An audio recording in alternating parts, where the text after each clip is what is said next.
Hello, my friends, and welcome back to the Krieg Dominion. I'm Omar Krieg, your Lord and Commander of the Krieg Dominion, and your host for this, the seventh episode of Beyond the Frontier, an Alien RPG campaign. With me, of course, are my wonderful players who you can see one of them and two names because somehow cameras. Today's magic word is brought to you by cameras.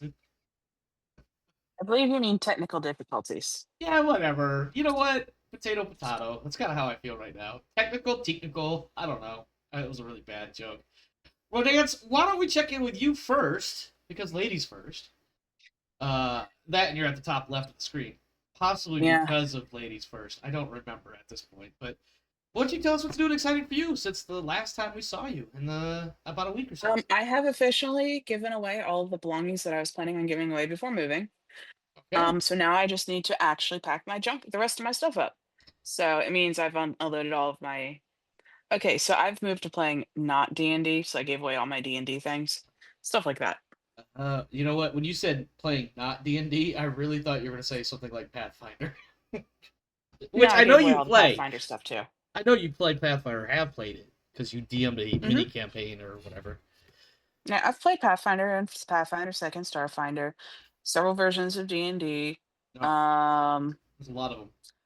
Mage, Vampire the Vampire, uh, Cyberpunk and Cyber Crisis is pretty entertaining. Traveler is funny in its own right, just for character generation. Oh, it's I love Traveler. Star Wars, the new one with the weird dice.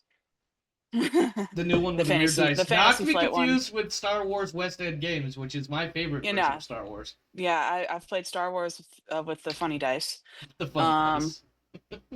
yeah. Fate, Dresden Files, a couple of other things. Like I've been there, done that with a lot of RPGs. Yeah, yeah. Pretty much the only big one I haven't hit is Call of like Cthulhu. Call of Cthulhu and Mutants and Masterminds. And Mutants and Masterminds is I believe it's called Age hmm system. I forget Yeah. exactly what that means. It's something gamer experience or some shit like some. Whoops, there's a big word. It Uh, was the same system as the one we used for the for Expanse the series. Expanse. That's right. That's right. Mhm. In fact, that's where I actually came across the Age system as a name or brand. Was Yeah. looking into the Expanse. It's like the Dresden Files being Fate system. The Fate system is one I'm not familiar with.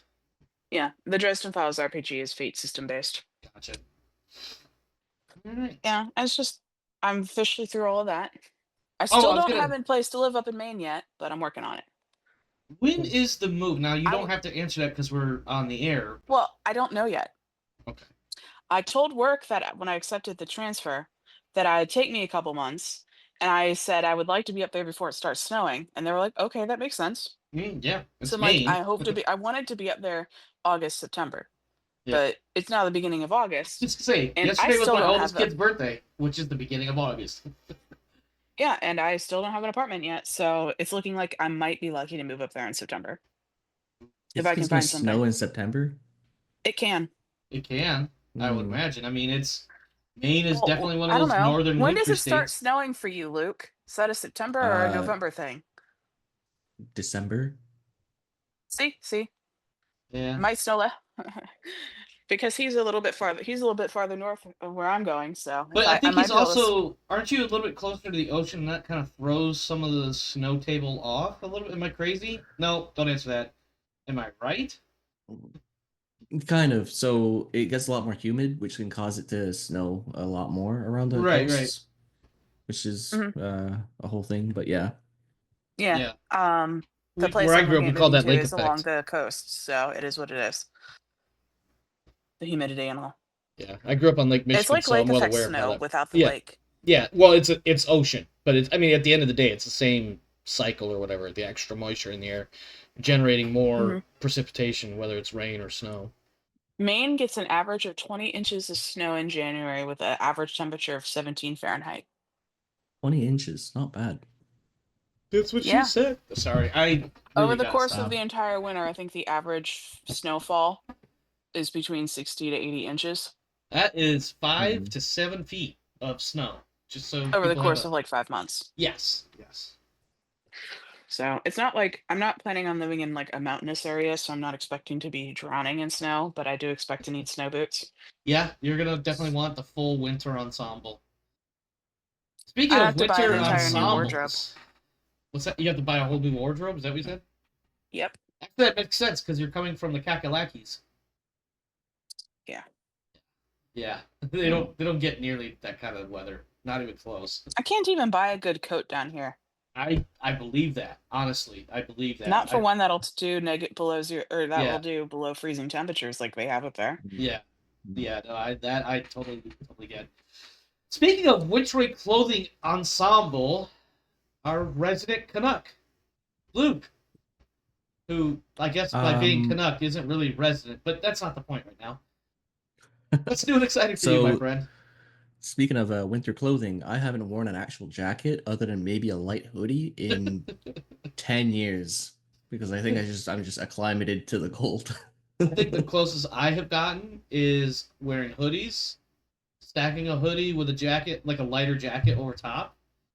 Mhm. Um, but in my defense, like the winters here don't typically get below 40s in the daytime, 20s in the evening, unless a storm is coming through or something crazy like that. Okay. Like the winters here are pretty mild compared to what I remember growing up, which full winter ensemble meant snowsuits and jackets and boots and gloves. Probably Yeah, a and I could hat just too. imagine that kind of like a humid snow too because of like the remnant heat and everything. So it's Yeah, never really reaching that crisp that you would get in like a Canadian winter yeah. where snow is crunchy. I remember, growing up in Michigan, on Lake Michigan, we would Okay, yeah, get so it's gonna get extra there. inches It'll of get quite snow crunchy. just because of this fundamentally a large inland sea without the Hmm. salt. And yeah, we would have snow for the entire season. And then in South Dakota, well, I mean, like even in like even in Michigan, like going outside and your nostrils freezing together, the snot freezing in your nose, yeah, that's the thing. Snotsicles. Yep, that's Hmm. absolutely a thing for those that don't know any better.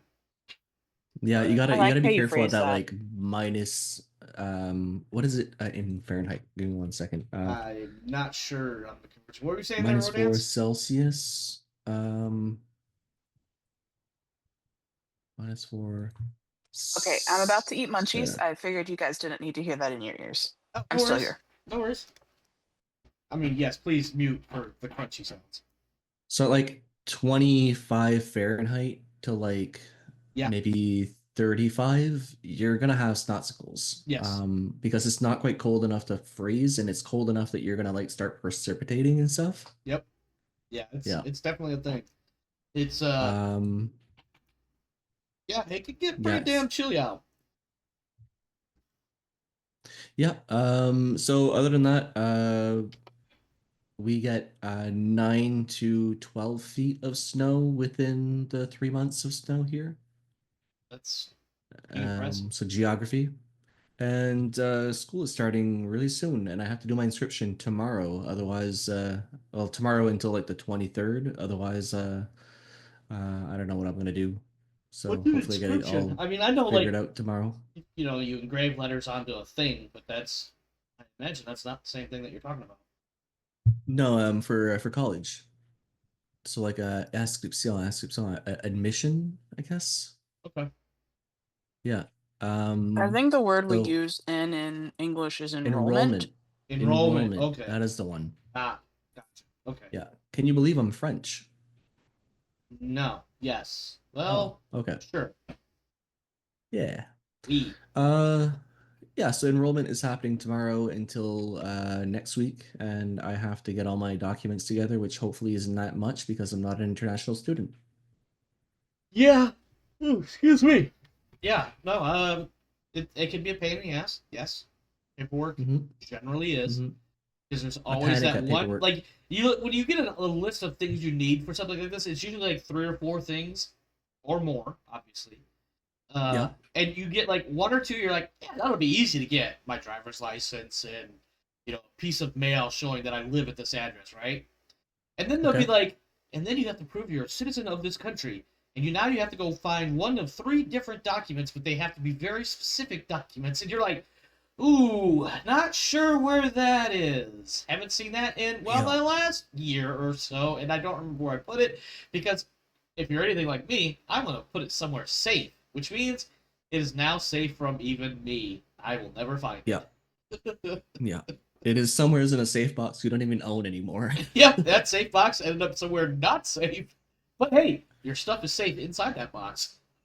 Yeah, pretty much. The thing that actually got me panicked was what name I inscribe upon this document, because it says you have to write the full legal name as known on your physical documents. Yeah.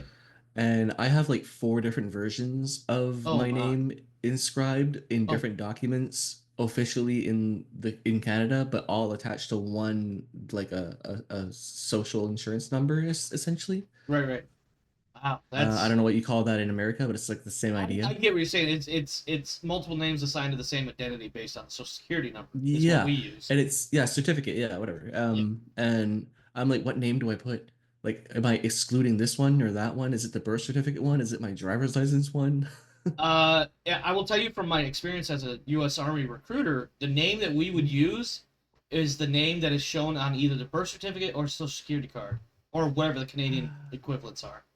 Because those Yeah, are the my closest you're going to have to an official, full-on, no shit, no argument document. Driver's license, you can yeah. arguably put any name you want on there. Arguably, don't come at me. But that Oh birth yeah, I know. certificate is going to definitely designate you as that person.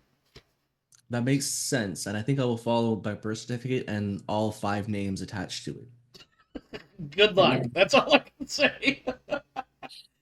May your collegiate experiences be well. it. You got anything else? Or shall I go and talk No, shit to Kane? Because if I don't talk shit to Kane, apparently he thinks I hate him. no, that's it for me. Alright, I'm gonna talk shit to Kane. Kane, you son of a bitch. I thought I was gonna come up with something on the fly right there, and that's it. I just fell flat on my face. And it just aborted.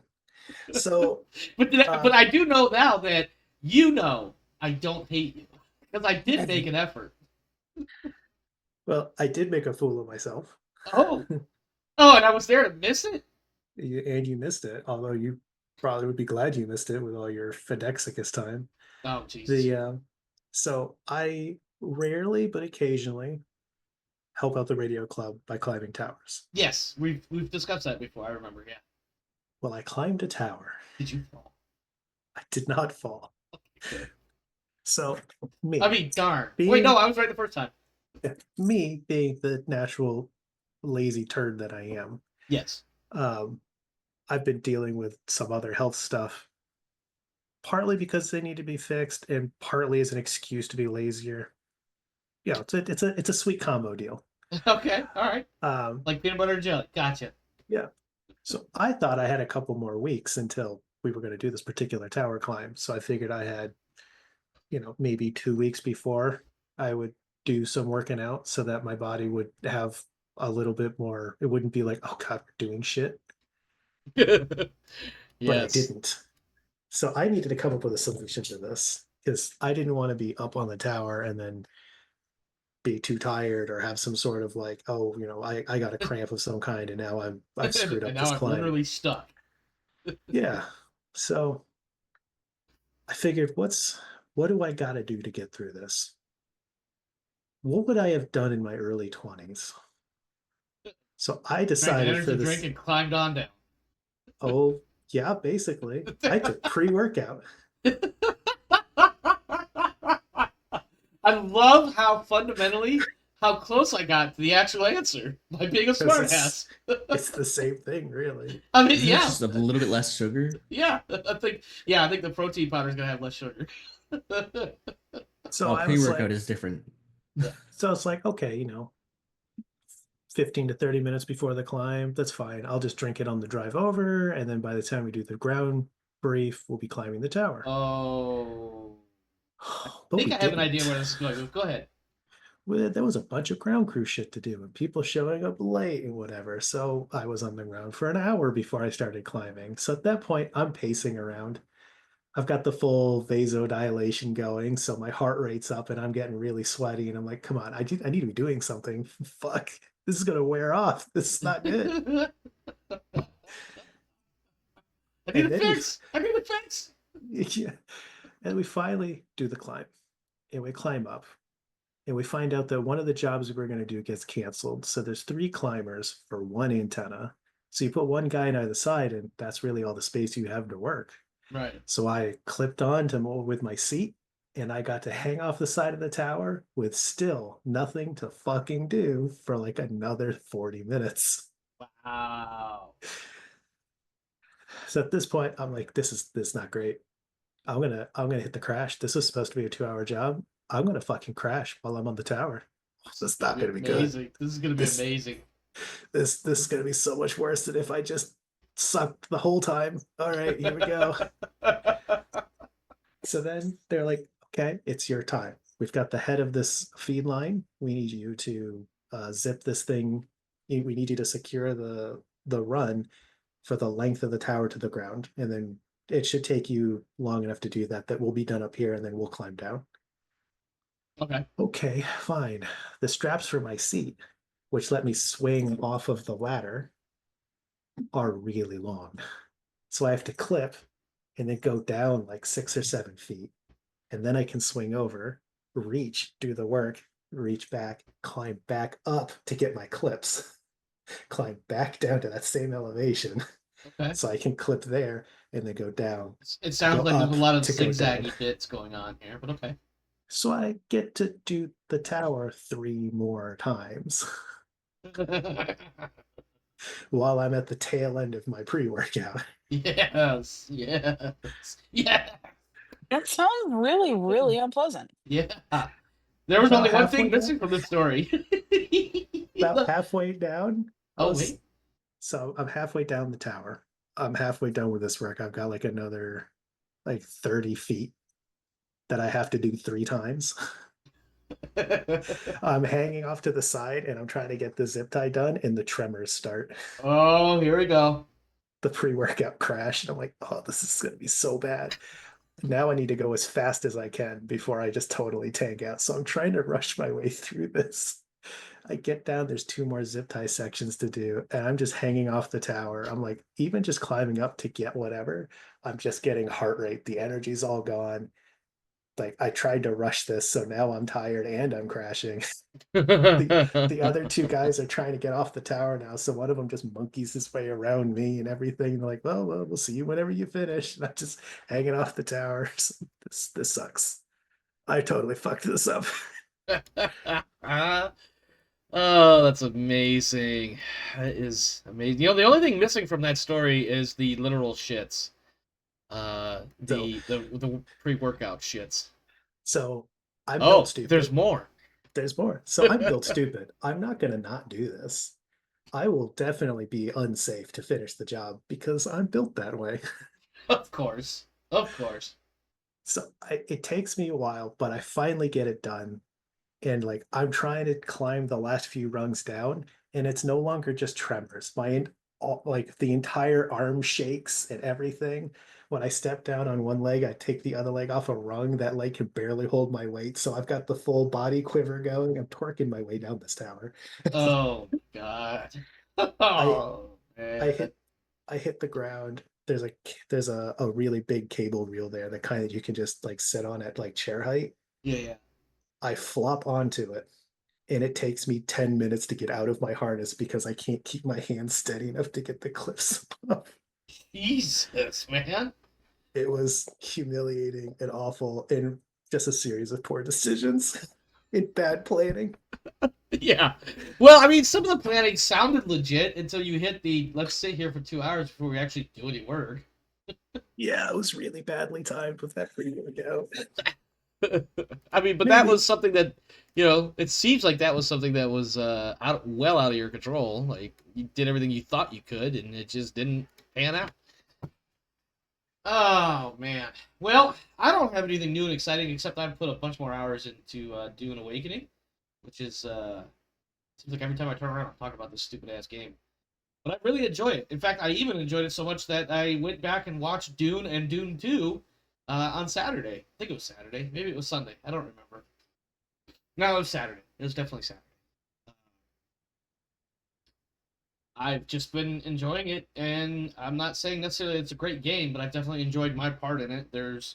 I'm at the point now where I can start getting into the end game content, PvP and whatnot, and I'm just like, I don't really feel like dealing with PvP shit because, go into the deep desert just to fight other people for these incredibly rare tier 6 materials and shit.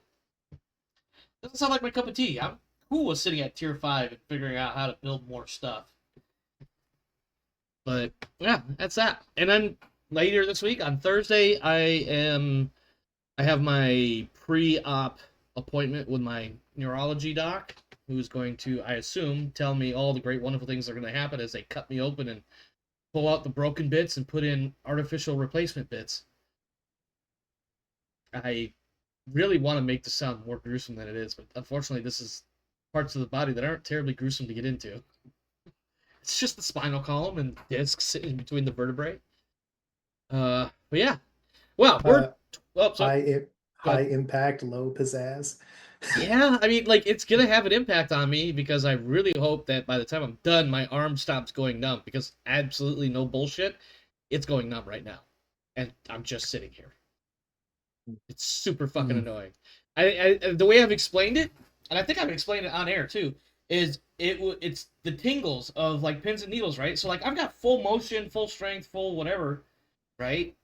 But when it hits, it can go from anywhere from your ye old generic pins and needles to the pins and needles that feel like the 16 gauge shotgun shells.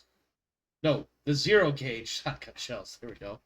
Like, it could be teeny tiny little pins and needles. It could be gigantic pins and needles that are penetrating all through my arm. That's what it feels like. And lately, it's getting worse. So I am very much looking forward to this surgery, despite the fact that they are going to be literally cutting through my neck to the bone and moving things around. But I'm hopeful for a positive charge outcome. of that. What's that? I'm glad you're taking charge of that. The irony of taking charge, what I'm going to do is lay there completely sedated out of my brain and hope that they do their job well. well. Nothing about it. What's that?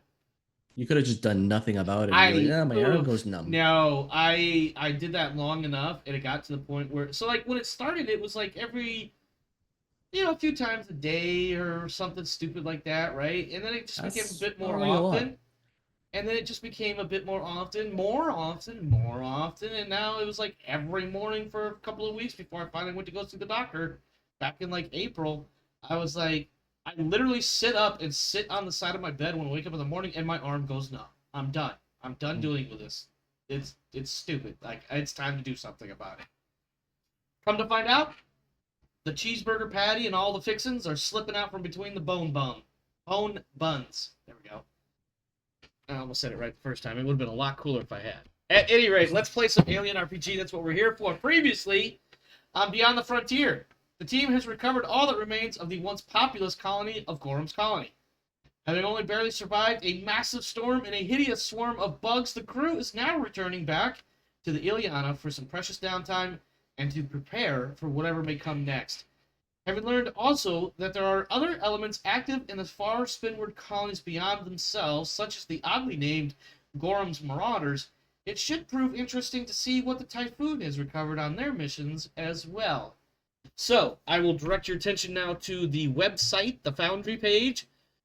We have the ship up, and we have player tokens. Go ahead and place your tokens where you think your character would probably be, but actually before you do that, there's a handful I need to move around because who's this? You don't need Finn there. And then we've got, who's this? This is Tan. We can't move them through walls. What's that? We can't move them through walls. Really? Yeah, because they're walls. Oh yeah, that's cool. So hold on. So you're about to do a lot. Yeah, I am. This is bullshit. Okay, so let's imagine everybody is in where they probably would be after waking up and doing some initial piloting, or not piloting, I was moving the pilot when I said that. Doing their initial, like, duty stations things. So Dublin's is a mechanic, so he's going to be Come on, Oh, Domino's. did we just wake up from cryo? You've been awake for, let's just say, like an hour or something. I need to make my am I a reasonable person roll today. You do, and if Ooh. you give me, let me position the NPCs, and then we will address that. Emily Quintana is a prospector, so she's gonna go. I'm just gonna stick her there. Monroe is gonna go into. Oh, let's put her in the med pods, infirmary rather. Come on, stop moving. Okay. And then who's that? Amita. Amita is security, so we'll probably put her in the mess hall too. And we've got Blatchman. I got a great place for your bitchy ass. Come here, you. Go sit in the admin office, you admin puke. All right. I can't wait for partway through this campaign for Tam to be our favorite NPC for some fucking ridiculous reason. Is he gonna be the one that the players love but the characters hate, kind of like Bogdan? Well, I mean, maybe, but I'm wondering if at some point, like, we'll learn more about the rest of the crew and be like, I actually kind of like Dame now. He kind of seems like an asshole, but lately he's kind of grown on me. All right, I am putting you guys in hopefully places that you can move around in. If you open the doors, now to think about it, you might be able to move through the wall. I'm assuming you can open those doors. I don't actually know if you We can. can. Okay. Yeah. All right. But we have to close them behind us, apparently. Listen, how you clear a room is how you clear a room. But yeah, you should close doors. Otherwise, thanks. All right, so Rodance. Oh, sorry. Let's say, I've placed myself in the captain's cabin or the captain's area in preparation for the requested meeting with the captain. Yeah. Oh, right. Yes. I don't remember what that is for, but that's fine. I don't either. I'm sure one of the three of us will. I hope so. Okay, so we need to see if I'm having a good day or a bad day. Correct. Because that changes where I am. Yes, go ahead and because you could be in one of several places. Go ahead and make your "Am I a good person today?" roll. Let me switch this over. Oh. Oh, that's Nope. not good. So, Octavia is somewhere else aboard the ship. Hmm. With that, let me set our scene here. You guys are on approach. Excuse me. Let's see. This is the time for the players to have their characters interact with each other and the NPCs aboard the ship as the island is on approach towards Iliana's location. Travel times, you've got about one shift before you arrive, so something like 6 or 8 hours. You guys are awake. We've just had Westcott fail her wake-up roll, and who would like to begin? Because it may or may not have the NPCs having something for you as well. All right. I'm just gonna move some of the stuff around here so most of my characters are around.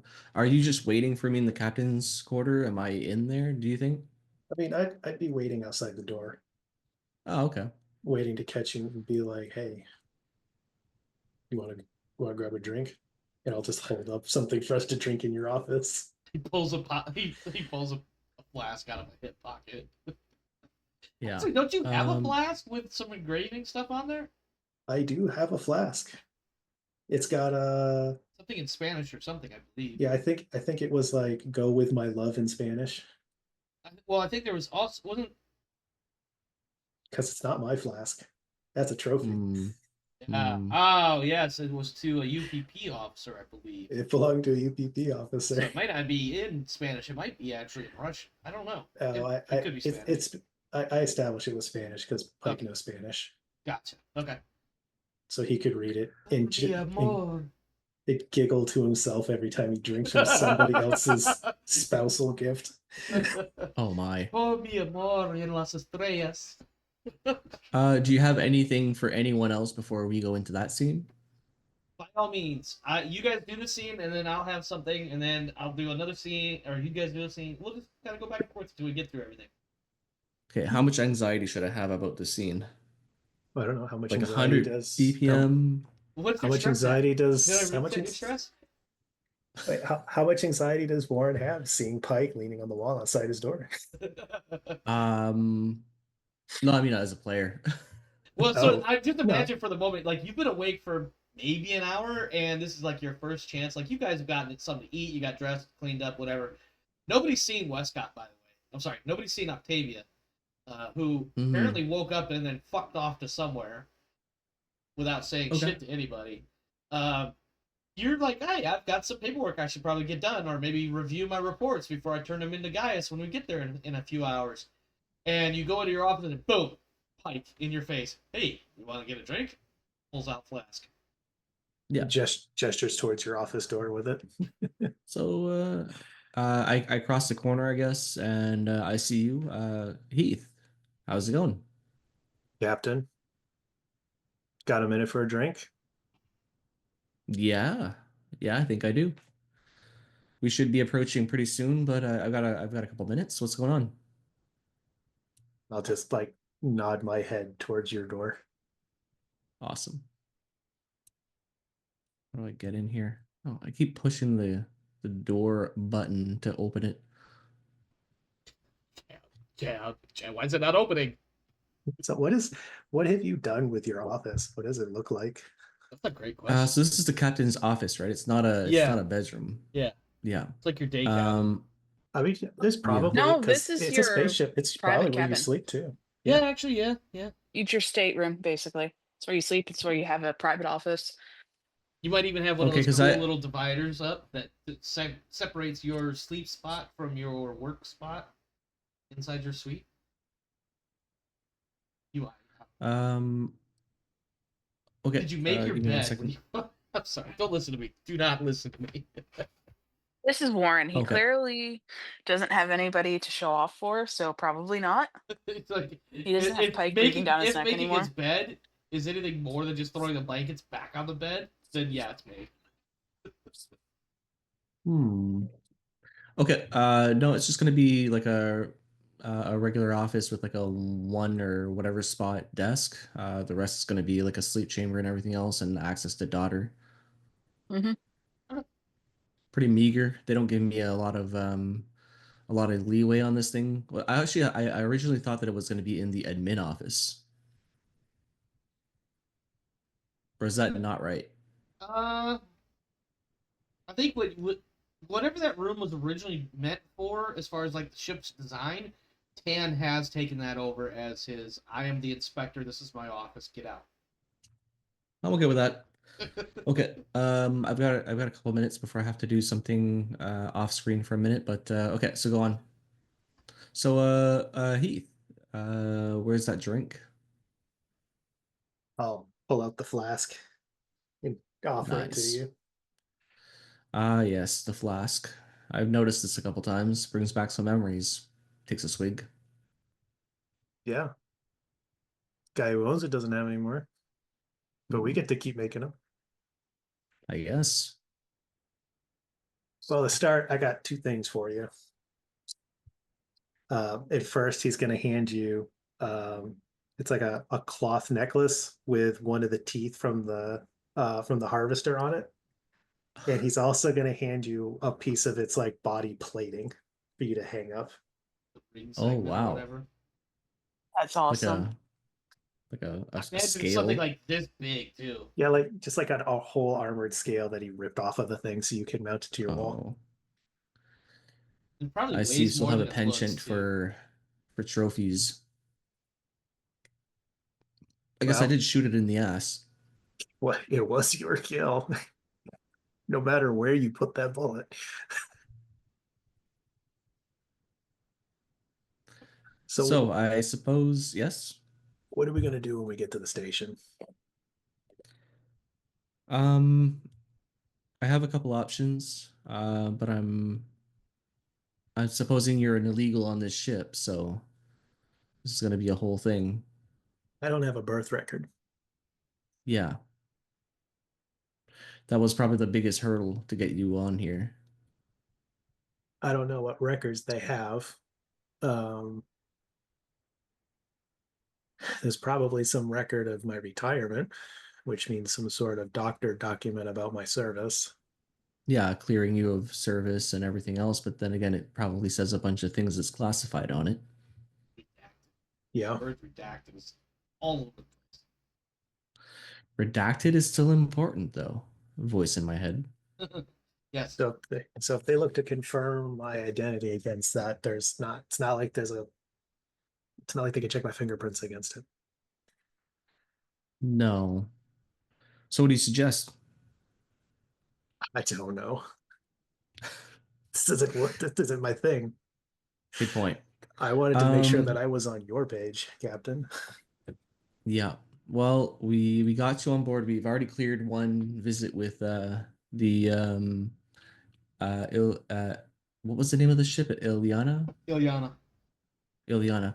We've already cleared one visit with the Iliana. They didn't ask too many questions, but they're going to start asking questions now because Tam is definitely asking more questions than he should. That being said, we should be able to write up something to make it so that you have some citizenship, but we'll have to find some resources for that. Okay. Do you think Octavia would have any idea on that one? If we wanted to doctor something up completely, Octavia could probably do that. Yeah, but we don't really want to. I don't know how much lying you want to do. Yeah. Okay. Let's see. Doesn't seem like any of the crew have any problem with you other than Tam. Does Tam have a problem with me? No, but he just likes everything to have a box with a check mark text around it. Oh, That actually Yeah. checks sucks. out. Sucks for him. Hmm. Do you think he's going to turn in my equipment? Uh, Give me a second. Did I out of character? Did I find any of that or notice any of your hiding of the equipment? Let's see. So I'm talking about Like the sniper rifle and all that. The sniper the rifle, yeah, the but I gear that I wanted to brought know on if I board. I knew about the other equipment that he brought on board. So, Oh, insofar as you are both aware, Tam has more or less accepted whatever gear that you have officially declared. Yeah. He's not very fond of it, but as long as it stays in the armory or whatever passes for the armory on this ship, it is only brought out when necessary. As opposed to being left in your bunk all the time. Like that was pretty much his only major hang up was that it needed to be secured and not just left laying about all over the place because you think it's a cool idea. No, yeah, it's locked up in a locker in the bunk, isn't it? I, I think he actually wants it in something like you see the one there's one room that's high value storage. I imagine there's a room similar to that somewhere for uh like securing weapons. And if it's not necessarily an actual room, then we can argue that there is a room of some sort where it's like the armory where weapons and ammunition and other questionably volatile things are being stored. I mean, given Hmm. the central location, high value storage would make sense for there to be weapon lockers in there. So Mm-hmm. only the Yeah. security people have access, like security and the captain have access to the room and the weapons. So random people can't just like go into a storeroom and try to break into the weapon locker. Okay. All right. And basically, Tam's stated intent was like, if your weapons are stored correctly in those locations, then he's not necessarily turn a blind eye, but he's not going to raise much of a stink about But I have to deal with it at some point, it. And that'll be a conversation for you and potentially. Tam. Yeah. Potentially, yeah. All right. Um, yeah, I think I can. I think I should handle this before we get onto the Iliana, if not during our Iliana trip. But I think, yeah, I'll get ahead of this. Okay. Yeah, I think the bureaucracy is starting to rub off on me. I have an idea or two.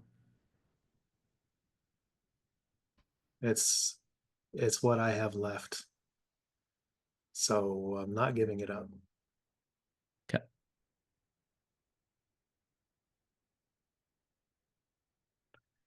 All right, then. Takes another swig, passes it back to you. Drink wants to talk to me. The I shrink told wants to talk to you.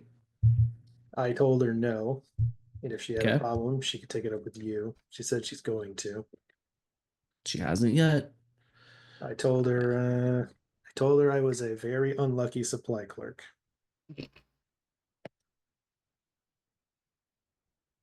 Oh, from the military. That's a little far removed, but unlucky supply clerk, as in you push some pages around and then eventually you retired from the military? I mean, I don't really know what to tell her. I'm certainly not going to be able to tell her the truth. No, I but I don't mean, she know, doesn't have to know exactly what happened. and I don't know what she already knows. So, Hmm. the shrinks are good at knowing when you're lying. It doesn't matter if she believes me, just that I don't tell her the truth. Yeah. At about this point, the door to your office stateroom creeps open. And standing in the doorway is Daniel. If you don't Daniel? remember, Daniel and Marty are your two working Joes, and the working Joe androids are the ones with the plastic form faces and not the form fitting like actual face like Bishop or Oh, right. Ash. They look artificial. Yeah, they are very clearly artificial. Whatever. And so Daniel just kind of stands there and he stops. It's just my apologies, Captain. I will return later, and then closes the door and steps away. At least it knows its place. Is that your doing? I did tell it to stay away from me. And Follows orders. if it did, I'd leave it alone. Okay.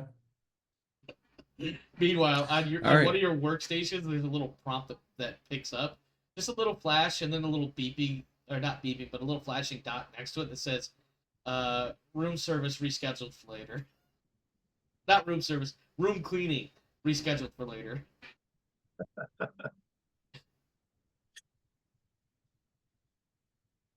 Gonna delete that privately.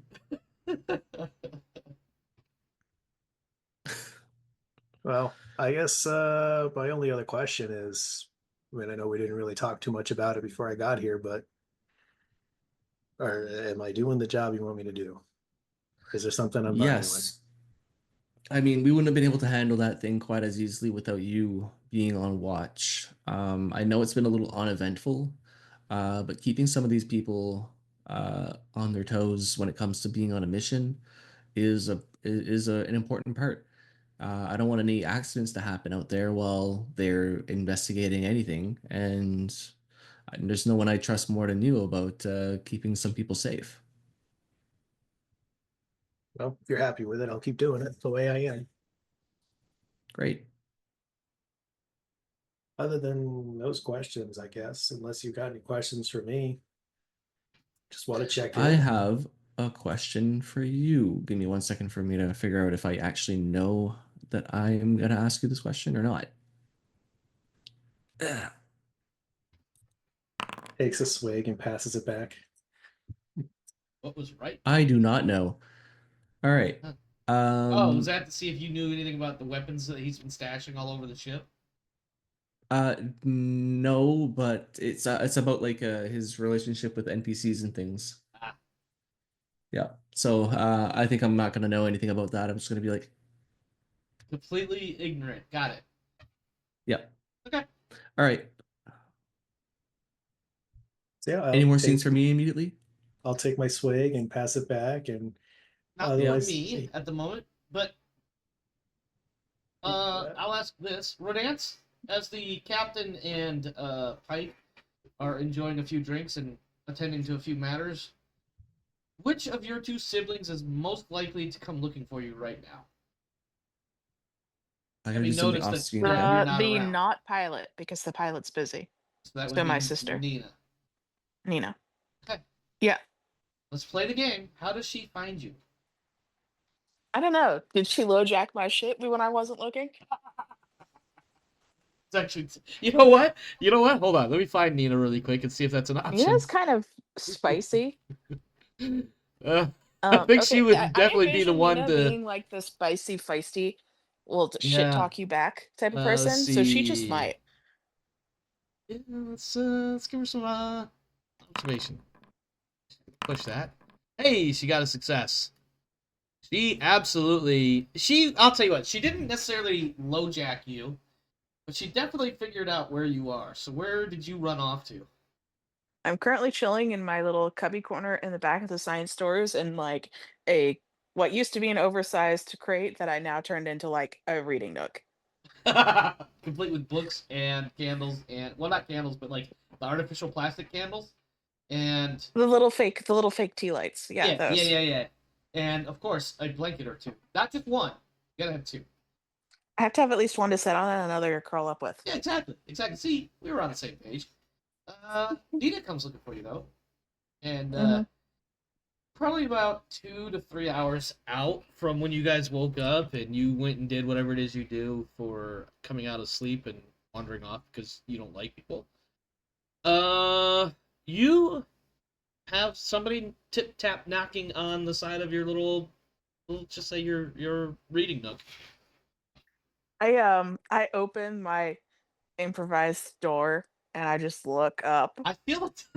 I can't help but think that you've got the little beaded curtain hung up there as your door. Okay, so you know the giant boxes that technically would like fit a refrigerator? Sure. Yeah, think of it like she's sitting chilling in one of those that's slightly wider and a little less tall than a refrigerator. Okay. And you've got one section of that cardboard wall that kind of like poke out a little bit. Yeah, imagine it's like a shipping crate for some weird ass like Oh, science equipment that's yeah. hard sided that I turned into like a mini hiding hole. Okay. hmm Yeah, so I open my little like semi secret door and I just glare. So we're hiding out today, huh? I like my corners, okay? Yes, I see there are several corners right here in this box. What are you reading? It's a list of plants on a particular hostile alien planet. Sounds positively boring. Listen, you can't keep doing this. You know that, right? You spent the last like 3 days, not including that cargo trip. Like, I don't know, not you.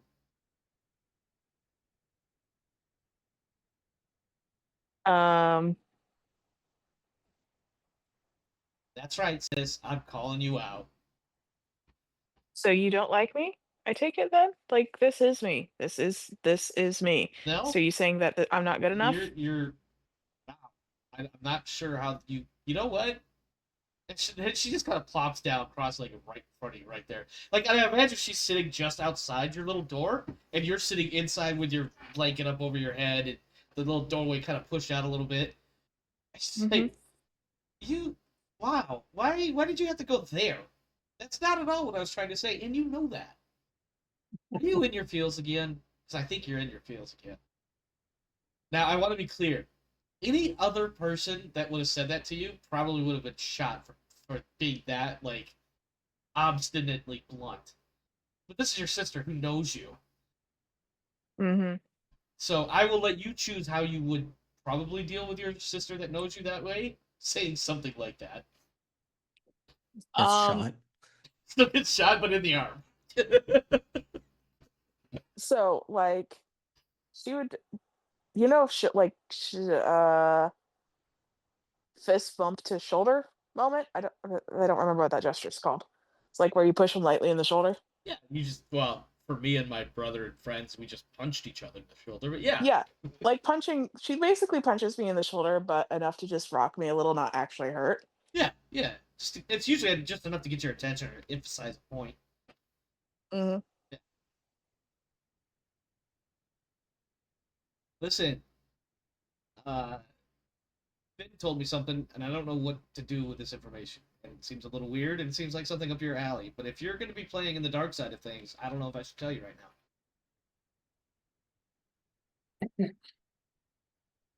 Is that Kane giggling in the background? Yes. Yeah. Listen, So you told me to play Nina as a smartass. She's like, fuck your mental trauma. I'm going to fucking make jokes about it. Yeah, This is yeah, what that's sisters totally do. Nina. I don't know if this is what sisters do at I all or not. imagine Nina, if she had a character like image, she would totally be like a hodgepodge mix of like spicy Latina and like over like But with like stark um red hair. Like red. eh. Not ginger, like redhead red. I'm talking like fire engine Like cherry red. copper wire. No, like Like No? she fire Okay. engine. clearly enjoys the hair dye. Oh, yeah. In fact, she's Uh, probably got multiple colors. At hmm. least two. Hmm. I'm thinking like red and black, maybe. You have like half the head red, half the head black. Yeah. Yeah. And neither of them are her natural color. She's probably more of Yeah, a light exactly. brunette. Yeah. Yeah. Listen, but yeah. Finn told me some shit. I was gonna come share it with you because it sounded like something that you would want to get into. But if you want to sit in here, she does one of those little wavy things, pointing at stuff. If you just want to sit here with your little pretend teacups and little books and whatnot, I'll fuck off somewhere else and I don't know. Maybe I'll go fix something. It's not that there's really anything I broken pull right out my PDAT and I hack her email. now. I think she laughs when she sees you do that. She's like, I don't even use that email anymore. What are you so far behind, sis? Come on. I look at her and just like, meh. What is it? I'm not telling you. Not when you're sitting there obviously about to hack my shit. Come on. God, you slipped. You've fallen so far. You used to be so much better than this. She starts to get up. Listen, if you don't want to know what Finn told me, that's fine. And she's slowly, like, she's doing this intentionally. She's like intentionally trying to bait you to see if you really want to get into this. Okay, seriously, why can I not sit in my comfy ass box and still look up whatever the fuck it is? What is wrong? I like my box, okay? You can have your Just tell me box. whatever it is. You can have your box. You just can't have your box and everything else too. It's one or the other. She, Ooh. As I he's look at her and doing what go, the old school would call suck it up or suffer. It's your choice.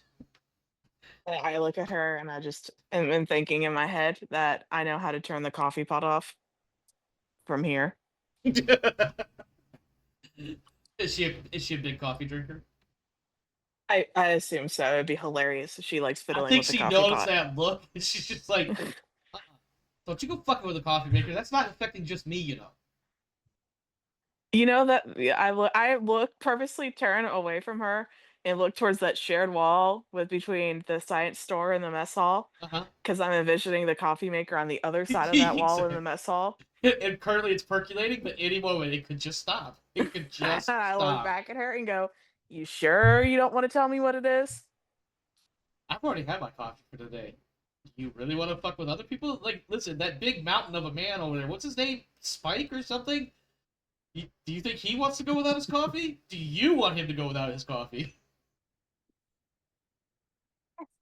By the way, who's Eckhart?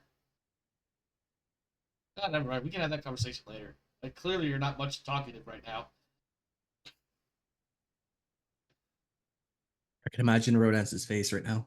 I wish I could see both y'all's faces when I keep hitting these notes. She I yeah, am she is highly definitely entertained. giving her sister eye glare. Oh yeah, Like lots listen, and lots of she's eye throwing glare. it right back at you. In fact, a couple of times she sticks her tongue out at you. She gives you stupid looks that you know that she's doing it just to get under your skin. She's trying to She's rile you so up so you can stop being such a whiny puss. I have to think if I can actually use that word or not. She's doing that thing that sisters do. You know what she's doing. Listen, if you're gonna mope in here, that's fine, mope. But the world moves on. Along with this information, she's starting to take steps away. She's even lowering her voice just to mimic like how her voice recedes. The world moves on, with or without you.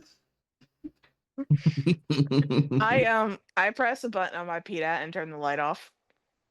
The light in the room. Yes. Okay. Oh, ooh, woo! She's doing that. She's mimicking ghost sounds and making little hand waving shits. Woo! I've got the power of the light. Let there be darkness. Woo! Get out of here.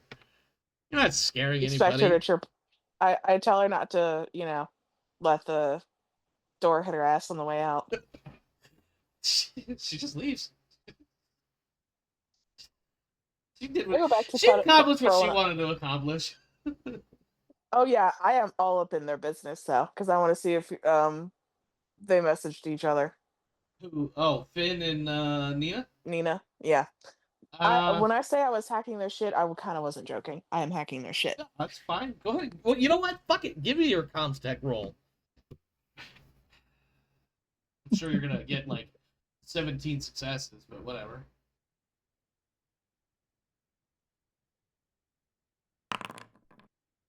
You only got 2, unless you want to push it.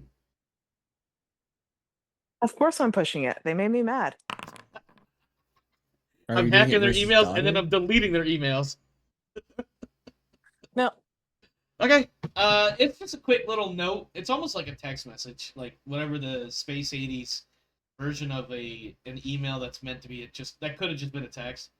Finn yeah. just Let's shot. just be clear. I technically can push twice, but I'm not going to. That's fine. That's fine. I forgot about that, to be honest. Mad, but not that mad. Yeah, I have Pretty inquisitive, so I'm mad, allowed though. to push my wits-based skills, which means So, I can push my stamina too because I have wit stamina. so yeah, Hmm. so Hmm. there is a note from Finn to Nina that says, "Hey, guess who doesn't want to step foot on the Iliana for some reason? Judge. Wonder what that's about." And that's the extent of it. Judge, of course, for those that don't know, is the other pilot.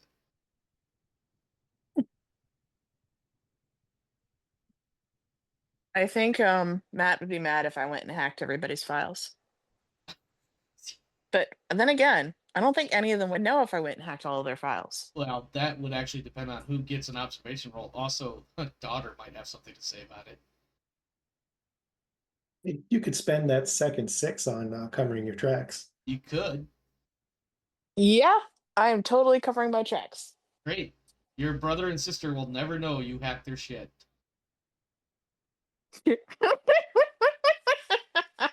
In fact, Yeah, at this moment, Nina thinks her little bullshit line of "that's an old email, you're not going to get anything out of there" absolutely fucking tricked you. Yeah, so I actually hacked Dudge's personnel file. Okay, well that's going to require another roll. Not that you're going to fail, but just for shits and giggles. Because I want to see you fail this 3 times. I also am going to push this. 3 successes. Cool. 1, I don't have to repeat this check. 2, covering my tracks. Okay. So All I right. can just, I don't want to Well- have to keep re-rolling for personnel files. Yeah. I am going to. I got to look something up. Give me just a moment here. I just am just trying to see Hold if there's anything in his personnel file that would obviously flag yeah, I. dislike of a particular individual on the Iliana. So, like, did he get into a fight? Is he of a faction that is disliked by one of the factions on the Iliana? That type of thing. Yep. A moment. Is he Okay. actually one of the former not America's member? UPP, Yeah. you know, stuff like that. Yep.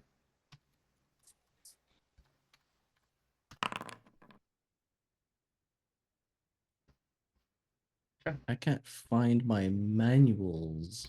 You can't find what? All the manuals for this game. All Where right. did I put So them? with Dudge, obviously, I'm going to tell you, GM to player. I only have so much information that's provided to me by the game. But some things that as you kind of dig through his stuff, this is the information that you find on Andy Dudgeon, which is stuff that actually I don't think you guys can open more character sheets than your own. But he is a former Three Worlds Empire citizen. Okay. Let's see. He at some point he must have done something in the military or some other political or not political military, pseudo-military, police, something along those lines, agency. Because apparently at some point he disobeyed some sort of orders and was run out and ended up going into the UPP as a mercenary, where he met a woman, married her, and eventually became a naturalized citizen. there is a cross-reference mention of General Ozolinsky, who is the UPP commander. Let me rephrase that. The commander of the UPP forces, not forces, the UPP faction. No, I don't like that word either. Anyway, the UPP members of this expedition kind of fall under General Ozolinsky's purview, for lack of a better word to call it.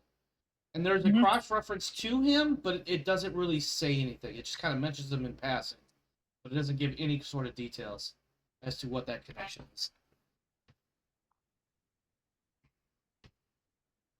Okay. He is a. Let me see. What's his skills? What's piloting? It's piloting. Or he's a pretty good pilot. His flight history is, I don't want to say extensive, but definitely detailed, and has several notes of not exactly commendatory type things, but definitely like positive reviews, positive notes, things of that nature. And then I think you asked for something else you were trying to get. I don't remember No, specifically. I just was scraping his. I was just glancing over his personnel file. Okay, yeah, married, kid. His wife and family and whatnot are back in the UPP. There is, again, like I said, the cross reference to General Ozolinsky, but it doesn't really specify a whole lot. And former Three Worlds pilot, etc., etc. And of course, the note from Finn that said, for some reason, Dudge doesn't want to step with Iliana unless he has to.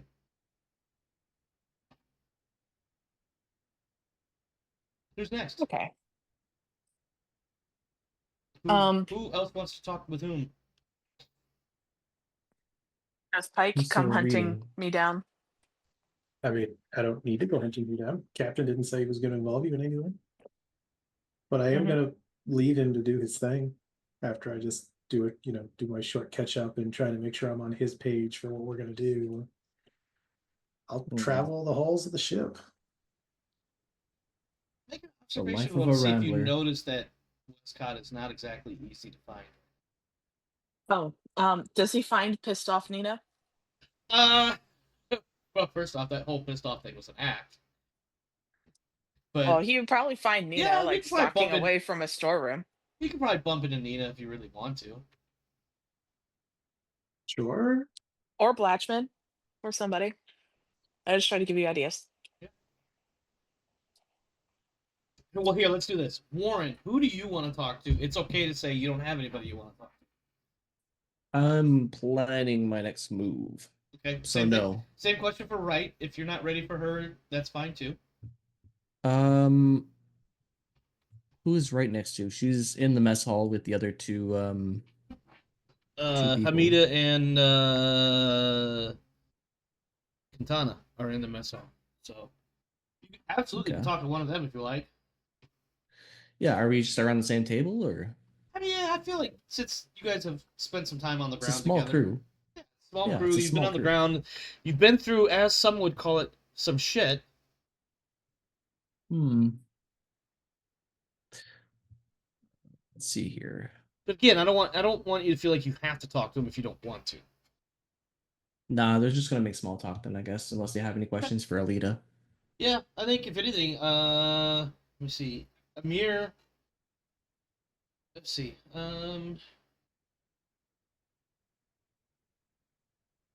Yeah, I think Amir will at some point casually mention something about Monroe and her NAPRO, or the New Avalon Protectorate affiliation. For those that don't remember, the New Avalon, I might be saying the name slightly wrong, but basically this New Avalon Protectorate is kind of like a breakaway state from the Three Worlds Empire. Hamida is pro Three Worlds, and Monroe is pro NAPRO.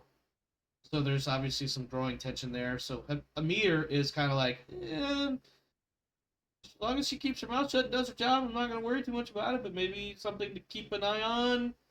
And she says this to Wright kind of in a passing tone. Like, it's not like a security threat sort of thing, but it's like, just something to keep an eye on. Just, I don't think anything will happen. She seems like she's got a decent head on her shoulders, hopefully. That's okay. But otherwise, yeah. Nods and keeps eating. Yeah, like it's not like there's nothing groundbreaking here. And then Kitana is just kind of like paying attention to her food, and it actually looks like she's reviewing some sort of report as she's doing that.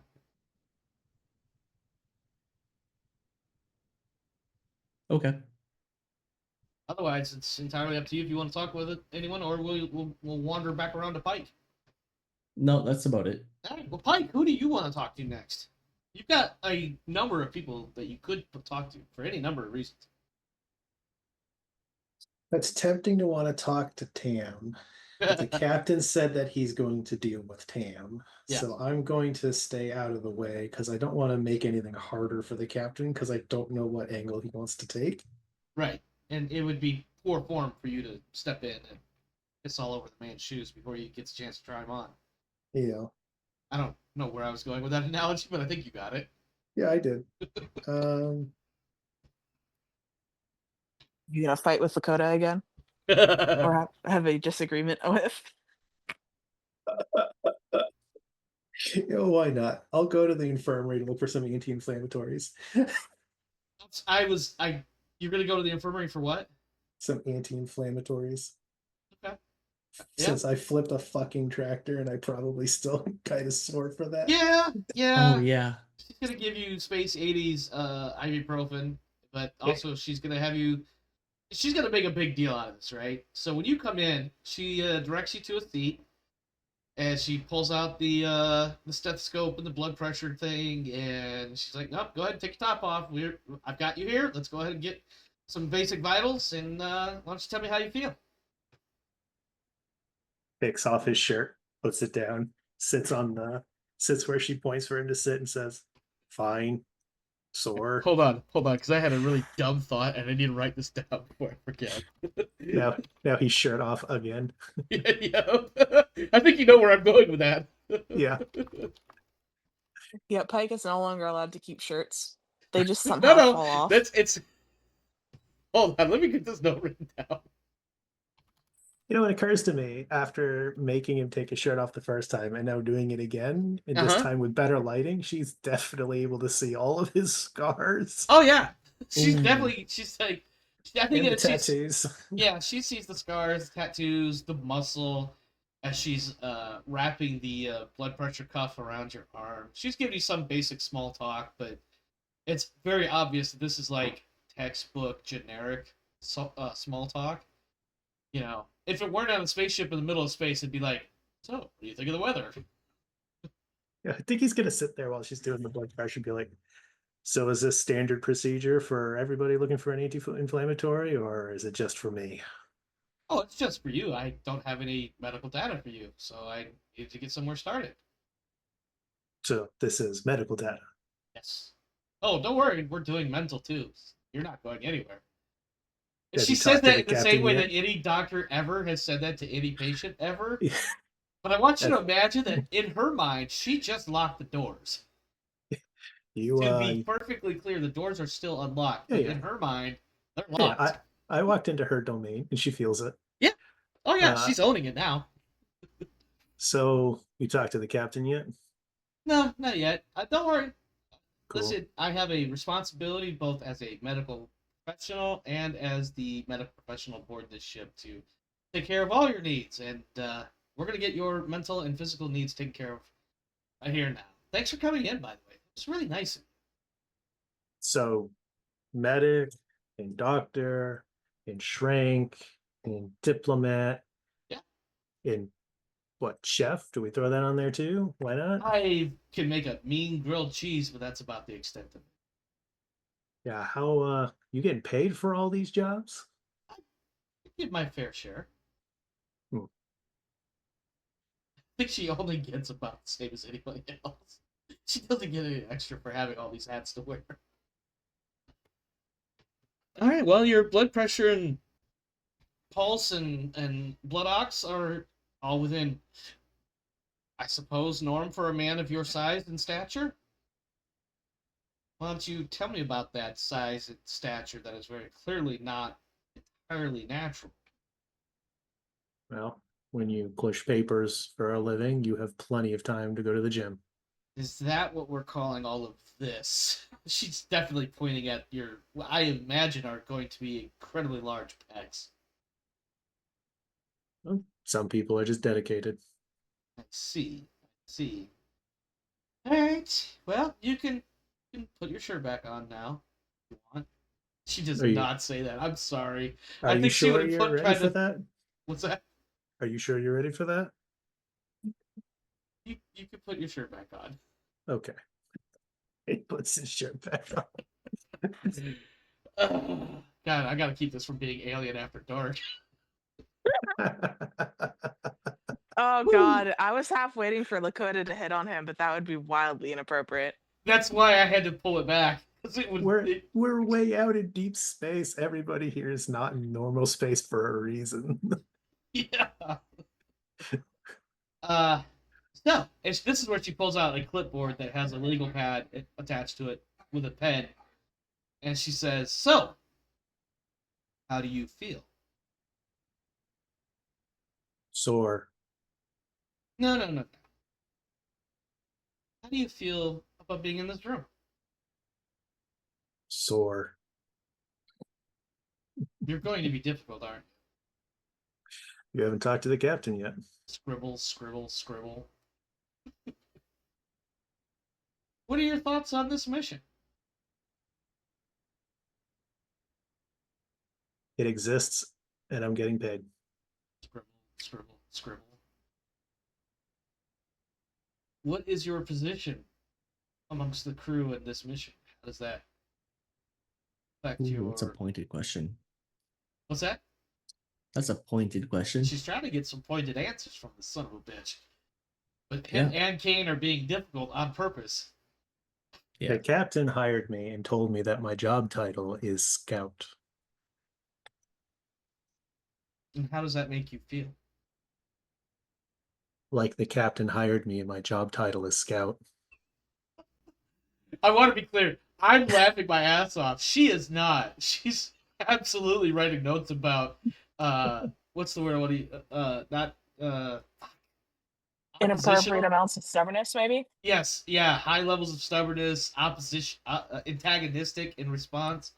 Oh yeah, she's definitely building a psych profile for you. Those colonists back there at Gorham's colony was an interesting situation.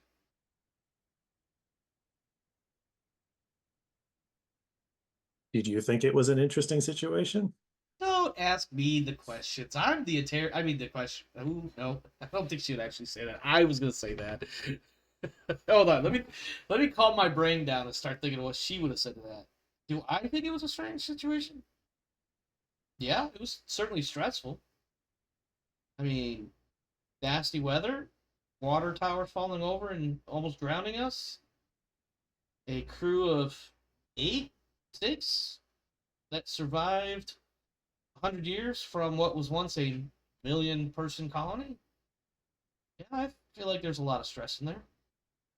What do you think? Who am I to tell you what you think is interesting or not? But this is not about me. This is all about you, Mr. Pike. Can I call you Heath? This would be hilarious if you were like, no, Mr. Pike is fine. I'm still trying to figure out what people are supposed to be calling me nowadays anyways. I suppose I don't care. Well, certainly, Gunnery Sergeant is no longer appropriate. Actually, no, she wouldn't know that. No, she wouldn't. What was your rank in the military before you came out here? Have you talked to the captain yet? I was not aware that was a rank. Scribble, scribble, scribble. At one point, she almost stabs the legal pad as she does an exclamation point with extra emphasis. Do you giggle at her while she can see? Pike I don't know is, if it's Pike Excuse me. capable of Do you giggling. manly chuckle at her where she's in front of you? Pike is enjoying himself. He I know probably he did. is. He probably did chuckle. All right. Well, She sets the legal pad down. Sets the pen down on top of it in a very pointed manner. Well, Mr. Pike, I'm confident that we are not going to be able to accomplish a whole lot more until I do talk to the captain, since you seem to have settled so heartedly on that particular point. Do you have any questions for me? I'm glad that I have said it in enough different ways that I was finally able to communicate that clearly. Thank you for your time and the anti-inflammatory. Yeah, she absolutely gives you the Space 80's equivalent of ibuprofen. Gotta enjoy that Motrin. And it's not Motrin, it's Bear. No, actually, I don't think Bear is ibuprofen. I think Bear is aspirin. Got his 800 milligram Motrin. Yeah. Yep. Oh, yeah. Sounds like it. You're definitely getting 800s. Yeah. And she gives you, of course, the standard, it's ibuprofen, so take it with milk or food, blah, blah, blah, blah, blah. Don't take more than so many milligrams per dose per day. And in fact, probably because I think it's hilarious. Because her talking to you, this mountain of a man, she's just like, otherwise you'll get yourself a little tummy ache. Well, I suppose, and, just because he's having fun at this point, he'd just look at her and say, well, I know where to go if I get any rumblies in my tumblies. And then he'll get up and walk out. I feel like he would have said that completely deadpan as well. Yeah, totally flat. Totally flat, no emotional. Glorious. Dance, we're back to you, my dear. What do you want to do? So does Nina get fed up with me enough that she reports me to Lakota? No. Yet. No, I think her, a lot of the way she interacted with you, the quote unquote angry tones and whatnot was more to just get under your skin, and it wasn't so much of I'm actually disappointed or angry with you. It's I'm trying to get you to wake up because you need to come out of that funk. That's where she's coming from. So she's not gonna say anything yet. Because some sisters have your back, and some don't. Yeah. For those that have more than one sister, I have no sisters and one brother, so I can only imagine what that's like. Yeah, I know. It feels weird, right? Because I have no sisters and one brother, too. I can imagine an awful lot. Listen, I've watched a lot of 80s sitcoms, so I can know what larger families can be like. Allegedly, anyway. Luke? Warren and Wright, did either of them have anybody they want to interact with? No, I'm just fixing up the character sheets. Okay. Mhm. Pike, as you So- are exiting the infirmary, by the way, you see Marty. I believe we had Daniel previously. We have Marty this time. Walking She's by. the female. Yes, the female. Pushing a push broom down the hallway outside the infirmary. Just ironically as you're coming out. She doesn't really... I mean, she looks at you in a obstacle, don't collide, parameter. I want you to think like in a programming context.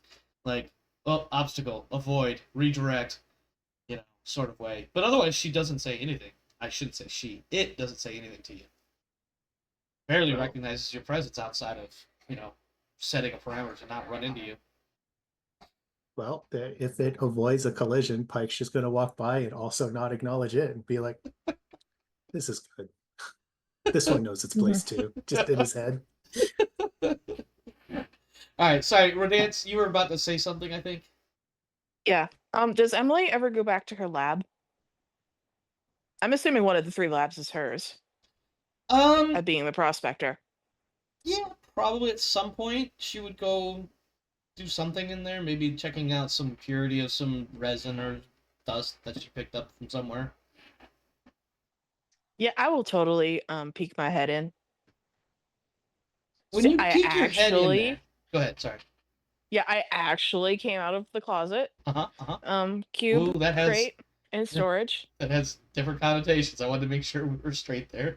Ooh, that was a bad word choice too.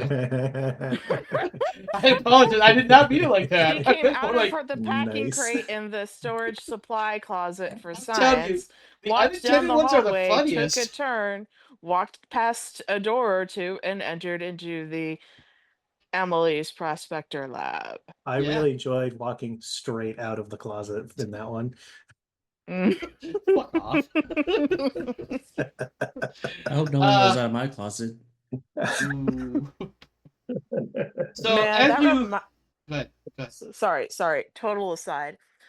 At one point, I had an apartment that had a walk-in closet the size of a small bedroom tucked in the back, and I wanted to have my bedroom in there instead of in the room with a window because no windows would have been better. Yeah. When in fact, actually, now that I think about it, we had a walk-in closet that was just large enough that if you took the clothes out, you could put a crib in there. And then, so when we had our second kid in that apartment that we were living in at the time, that's where he stayed for a handful of months until we finally moved him into a different room or something. I forget exactly what we were doing with the room situation, but That's funny. as you poke your head in, or as you fully enter the lab, you will see that Emily is sitting there with I am not a scientist by any stretch, but I want to imagine that she's got some sort of ore sample that she is trying to get a purity reading on. So I imagine there's some sort of centrifugal machine spinning, and she's got like a microscope and maybe some notes that she's taking, and she's not really wearing a lab coat either. Yeah, I'm not actually looking for Emily. I run into her by accident Okay. because one of the places I like to chill is in like the back corner of her lab. So yeah, so you peek your head and you're like, oh shit, somebody's in here, and she turns, she's like, oh, hello there. Hi, Emily. I I kind of like finish walking into the room and let the door close behind me. would How's it going? going great. Just checking out some of this Pedialyte. That's not what I meant to say, but I couldn't think of an ore fast enough. I know a lot of them end in ite. Pedantalite, I think, is closer to an actual ore name. But anyway, just checking out the purity of this stuffalite. What can I do for you? It's just looking. I kind of like walk over and lean over and look at the rocks. Yeah. Said you were able to get some good samples from the last place? No, unfortunately, I wasn't. A whole lot of flooding and weird bug. Anyway, listen. So, what I'm actually looking at is she picks up this chunk of this rock, and she's like, "This is actually from the colony, but this is what one of the marinos, or maybe it was one of the parks. I can't keep them guys straight, but this is what they brought up to the ship when we pulled them out of there." By the way, side note, good call on the captain's part to keep them asleep until we actually dock with the Iliana and let their medical team deal with them. But yeah, I just wanted to see how good this stuff is. And turns out this is some pretty good ore right here. This stuff of light. I suck at making up random ass names sometimes. Mhm. Fuck you, Kate. I hear you giggling over there. I've been really getting my gremlin on this game. Yeah, you have. It's because you have no camera. That usually I'm looking at you to see what your facial expressions are. Even if you're muted, I can still tell what you're thinking. Anyway. Wow, are you calling him easy to read? How dare you? I am. Now it's not easy to read. I have to listen. I am easy to read. Yeah, so she's just like tossing this little chunk of rock up and down in her hands. She's like, yeah, this is actually some pretty pure stuff. Somewhere like 70, 75%. Some good meth. We can, what did you say, Luke? Did you say what I think you said? Yeah. I mean, it's no blue sky stuff, but... Well, I look at it and go, well, you think that is good enough that they're going to send people back to that planet and try to make another mining colony? I mean, if they don't, it'd be kind of a dumb idea to not. The planet didn't seem to have much in the way of, like, super hazardous things. It's not like, volcano planet or ice ball volcano planet. Yeah. Which, by the way, is exactly what I'm naming those other two planets. Volcanic and ice ball volcanic. Uh-huh. That's what you're nicknaming them in your notes? I mean, not in my notes, but, in my head. Yep. Sets the rock down and reaches for a cup of coffee. Huh. Guess I need to get more coffee. Yeah, good luck. I think Nina might have messed with it again. She just looks at you. She kind of gives you not exactly a look, but it's definitely a look. Like, are you sure it was Nina? Well, I always blame anytime the coffee maker acts up on Nina because I'm assuming she's fiddling with it and broke it. Actually, that checks out. I have seen her fiddling with some wires before. And it was on a thing that wasn't actually broken. I think she's just trying to make the perfect cup of coffee or something. I'll When, know. when is she Just gonna keep an eye know out. She that? might start making Coffee Drinkers United or something. Sort of a I'm match making a had. very, very deadpan joke to the lady about to go get more coffee.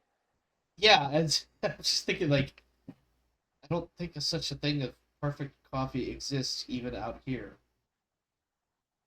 I mean, After really super deadpanning the delivery, I then wink at her. I missed it. You're gonna have to repeat it. I'm sorry. Yeah, I basically is like, yeah, she's working on making the best cup of coffee in existence. She's probably about to start on Coffee Drinkers United. Totally deadpan, straight faced, and then I wink at Emily to indicate that it is a joke because Emily clearly is not understanding my sense of Yeah, humor. like she's not, and I feel like this is a reference to some sort of coffee commercial back in the 80s and 90s. But what is it? How's it go? Never mind. Not important right now. But yeah, Dude, yeah. yeah. Well, I'm gonna go get a cup of coffee. You gonna just hang out in here? Or you gonna come with? And then as Nah, soon I'm as she good. says that, she's like, "That seems really weird to say like that." I just say, nah, I'm good. As I just stand there and watch her leave. Yeah. As soon as she leaves, I scurry over into like one cabinet that I like sitting in, and I close the door behind me, and I'm back into another cabinet with another blanket. Yep. And a few minutes later, she comes back in with what turns out to be about a half a cup of coffee. She sets the coffee cup down. You hear her mumbling something about, "Why is there no coffee?" Take the last cup. You gotta make some more. And then yeah, Hmm. you just hear She her. totally does not know I've basically raided one of her under counter cabinetry spots Yeah, to no, turn into a she nook comes back in because and half of these she's are locked because half of yeah, them have weird supplies in them. yeah, and she's just like, "Oh, I guess she found something else to do. Well, I'm gonna go back to checking on the purity of these samples." Luke, It's great hiding in a room where somebody else is present because when people come in to look for me, they're like, "Oh, there's somebody already in here. She's clearly not in here," and then they leave. yeah, exactly. Sometimes it's the best place to hide. Luke, does Warren or Wright have anybody they want to chit chat with? Um, since I might have gotten distracted, did anything change from the last time we updated? This isn't the last time we came back around. Yes. No. Okay. Blatch. So I we're mean, if not on the anything, you've got Iliana a. yet. I'm sorry. So we're not on the Iliana yet, right? No, we're still on approach. Okay. Blatchman has left a message In the with admin you. office? No, he's left a message with you saying, basically saying that he would like to talk to you when you have a moment. Nothing urgent, Okay. just when you have a moment. Yeah, that's where I'm heading now. Okay. Yeah. Well, when you get there, Tan is standing outside your office in a not so Pike sort of way. Okay. Uh, Come on in, Dan. yeah. Thanks, boss. He'll close the door. Listen, couple things. One, that ore that we pulled from that colony is we're gonna have to double check, make sure it's stored correctly, but it should be, I suppose. I want to point out it was probably the best idea for everybody that we left them asleep until we actually dock. Yeah. I'm sure Monroe can do a lot, but let's not overwhelm her with six traumatized individuals and whatever problems they might be carrying. Don't worry, there's a problem solver on the ship who can silence those voices. Wow, Yeah, disembodied I mean voice, they no have way. they have a claim to the stake, Yeah, but it's we theirs. I can't mean, deal we with get our them 10% finder's fee, but other than that, it's or it's whatever theirs. that is. Yeah.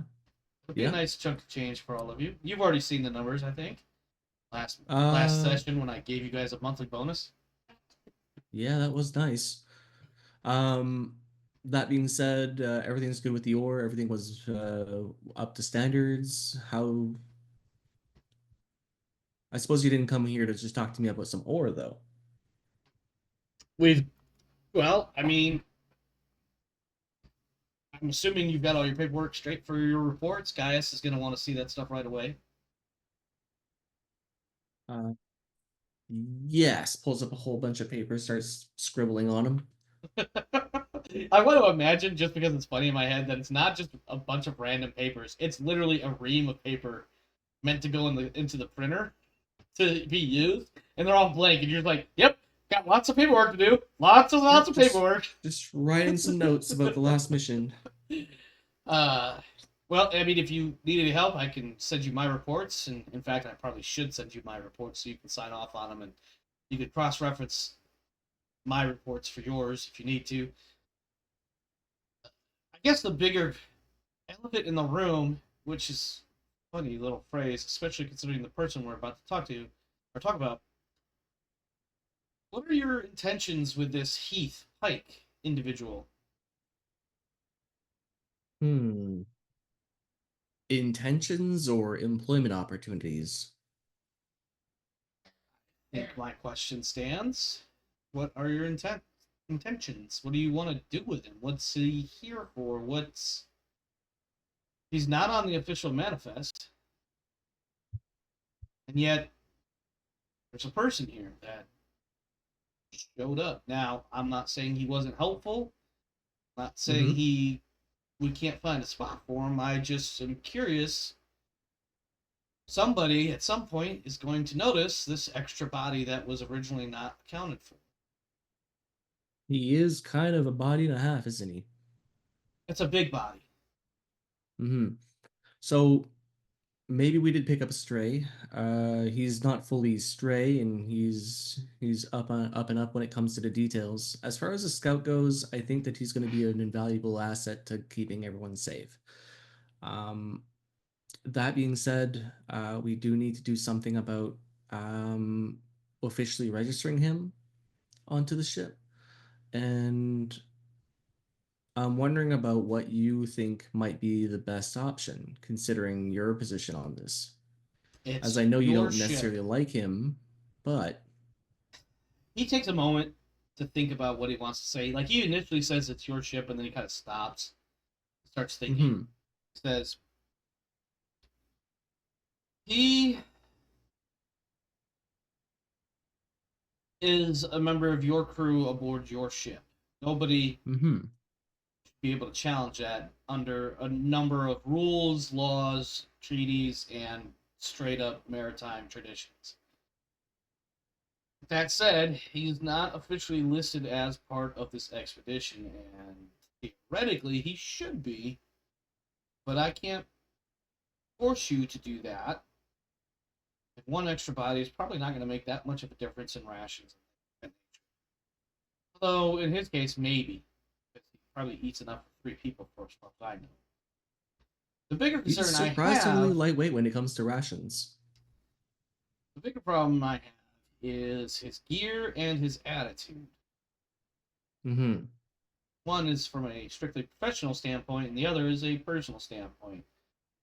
Professionally, that gear needs to be stored securely aboard the ship. It can't be just left lying about. Certainly not in another person's bunk, or his own bunk. Specifically, I'm talking about his weapons. Okay. On that note, Pike, Kane, I'm not sure what the appropriate counter roll is. Normally, it would be like mobility versus observation if you're trying to do something stealthy. But Tam is about to make a roll to see if he discovers that you have been hiding weapons across the ship. He already made that roll, and he already failed it. Did he? Yep. Son of a bitch. He's got no reason to roll it again. Okay, never mind. Disregard. Back to my notes. Yeah, because when I said that I was smuggling them on the ship, you made the roll to see if he noticed me smuggling them on the ship or hiding them in places. And I probably said something like, shit, he failed. Yeah, you even let him push it, and it still failed. Well, and let's be clear, when he fucks up trying to find them, he might find one of Octavia's hiding spots instead. That's funny. I'm gonna have So to let's be remember that clear, next there's a time. lot of shit hidden around this ship. You guys, And you Have you guys guys been been even out? if you squirreling shit away for a tried, while, and we've only he's started. more likely to find an Octavia hiding hole than he is to find a gun from him. Okay. Or like an Octavia hiding hole with a gun in there. Yeah. And you're just like, that's not mine. Well, I did. She's not allowed to have firearms. They were all taken away from her when she left the military, and she hasn't tried to get more. So if there's a gun in the back of one of Octavia's hiding holes, it's not because she put it there. I could just imagine Pike in his internal internal monologues like, "Ooh, this would be great." But really, Octavia? Come on. All right. Well, you know what? If I hide it, she won't see it unless she goes looking for it. Oh, I like the idea that like he's like, okay, I'm gonna put one here, and then he pulls open a panel and finds one of her hiding spots, and he just like nods approvingly and says, "Good choice," and then puts the panel back and keeps going. There may be Uh, more than one Octavia hiding spot with a gun in it, just hidden under the padding where she doesn't notice. Okay. That said, on a personal level, Mm-hmm. I find his conduct and his attitude to be quite disconcerting and, in fact, very abrasive. He thinks he's in charge, but he isn't, and thinks he's playing a very good game of lip service to convince others that he's actually not in charge, while really what he's doing is trying to exert his own authority that he doesn't actually have. Okay. And I think he's actually physically threatened me. I could be mistaken, but I wouldn't put it past him. That means he likes you. I think we get one of those moments of like, are we talking about a Wookiee here? Which is ironic because Marines, but not what. Anyway, he gets one of those looks on his face. He's like, I don't understand. That's okay. You don't. Yeah, it's a military thing. So you do know that me and him served along with Alita and Octavia in the same unit. Yeah, it's the unit that he was apparently a supply clerk in. Well, it's the same garrison and stuff. Yeah. Right. So sure, you're looking out for your former military brothers. I can get behind that. It doesn't change his attitude. I don't like his attitude. Mm-hmm. And I don't want to make this sound like some sort of if this then that, but frankly, if his attitude continues to be shit, I'm gonna have to make reports. And if I make reports with his name in it enough, eventually somebody's going to realize he's an extra body that was not accounted for when we first departed. Which is going to raise even more questions and even more problems for everybody involved, especially me, who didn't say anything from the get-go. Okay, so you're asking if I can quiet him down or to keep him more on a track. I think if he just does his job and doesn't be an asshole, we'll probably be okay. And don't get in my way when I say that, things need to be done a certain way because Interstellar Commerce Commission says it has to be that way. So I've been keeping tabs on him and his comings and goings on the ship for the most part. He's a bit sneaky. But please continue. Not to be too concerned about it. He's a good scout. He did really good in his field exercises, but turns out that pushing papers was a bit of a better job for him. Now, as he's been on this ship, most of what he's done is go into the let me see here, cargo bay and lift heavy objects. Which that moment, I Daniel think... returns to clean your quarters. Hello, Daniel. I apologize again, Captain. I will have to return there. And then Daniel promptly leaves. And a moment later, you get another indicator on your workboard, computer, whatever, room cleaning rescheduled, and then ... again. Yeah. Thank you, Daniel. So most of what he's done is lift heavy weights and talk to some of the crew members, and most people seem to like not mind him as much as some people actually seem to kind of like him. He hasn't really He talked was to the shrink yet. incredibly confrontational with me in our first meeting. That tends to set a bad tone. You know how first impressions are. It is a bad In tone my to start defense, with. I have tried to give him the benefit of the doubt, and he remains still somewhat abrasive, albeit not nearly as confrontational as he once was.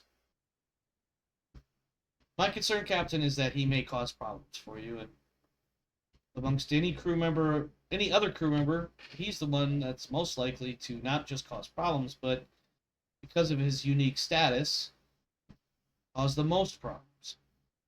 And that's something you should be aware. I scribble some things on the paper. There's a lot of scribbling going on tonight. Yeah. All right. I think I understand what you need of me and him. When we get on the Iliana, I will see what I can do about getting him registered or at least notified that he's on the ship. I think that's what you're suggesting at this point. That would be the ideal scenario. I don't think Gaius or any of the others of the command team are going to have any problems. It's provided, of course, that you can answer what I suspect will be simple questions of who is he, why is he here, how come he wasn't registered initially, etc., etc. If you choose to not go that way, if you choose to keep him in something other than a fully registered member of the expedition, I suppose the easiest way to express my response would be, this is your one free chance. Anything else? So, what would I need to register him? I need birth Proof of certificates and citizenship? everything. Proof of work eligibility? Okay. You'll have to sign a contract. Yeah, I can. Payroll make him sign information, things. obviously, so he can be paid. I suppose an argument could be made that, provided all other things check out, that he could get back rated pay for the time it took to get out here. Okay. Sure, he'll be happy to hear that that's worth several months worth of extra pay all of a sudden. But you can provide citizenship and work eligibility, you'll probably be okay. Okay. Notes that down and actually notes that down in real life.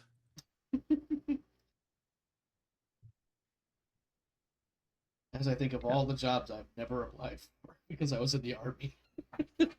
I like the idea that like you're looking at this checklist of things like, well, I can't meet any of these. I'm going to register him as my personal butler. But even then, you'd still technically have to register him with the standard, all the other things, because he's on the expedition. It's one of those things where it's a matter of what can I get and what do I have to get. Yeah. Yeah. All right. Cool. Okay. Any other scenes that we want to... I'm sorry. First, let me just make sure. Tan has expressed everything he needs to. Is there anything that Warren needs to express with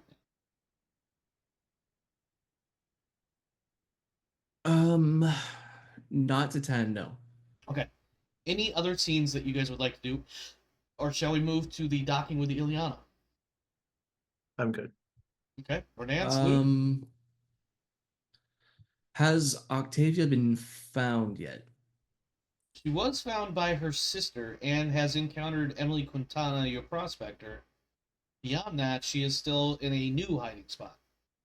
You actually don't know because you've not done anything to look for me, I guess. Yeah, that and I don't think Warren, maybe even Wright, is actually aware that Octavia is in her depressive side of things.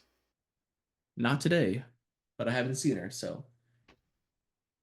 I mean, it's also a question of like, knowing that Warren hasn't seen her, will he have noticed? Will he be concerned knowing the history? Because in some days it could be like, I haven't seen Westcott today, but I have been pretty busy. I'm sure she's fine. I'll check on her tomorrow. I mean, between the two meetings and the couple hours we had, I don't think he's got too much time to think about it, I guess. You're right. Yeah. It's up to you. I would never want to tell another player how to play their character. I'm gonna Is that also the case for Wright? Yeah, so Wright is stuffing her face and pretty much just Chillaxing. yeah, no, she's not super concerned by stuff. She's not really into the political drama anyways, and she hates most things that involve large scheming. Yeah.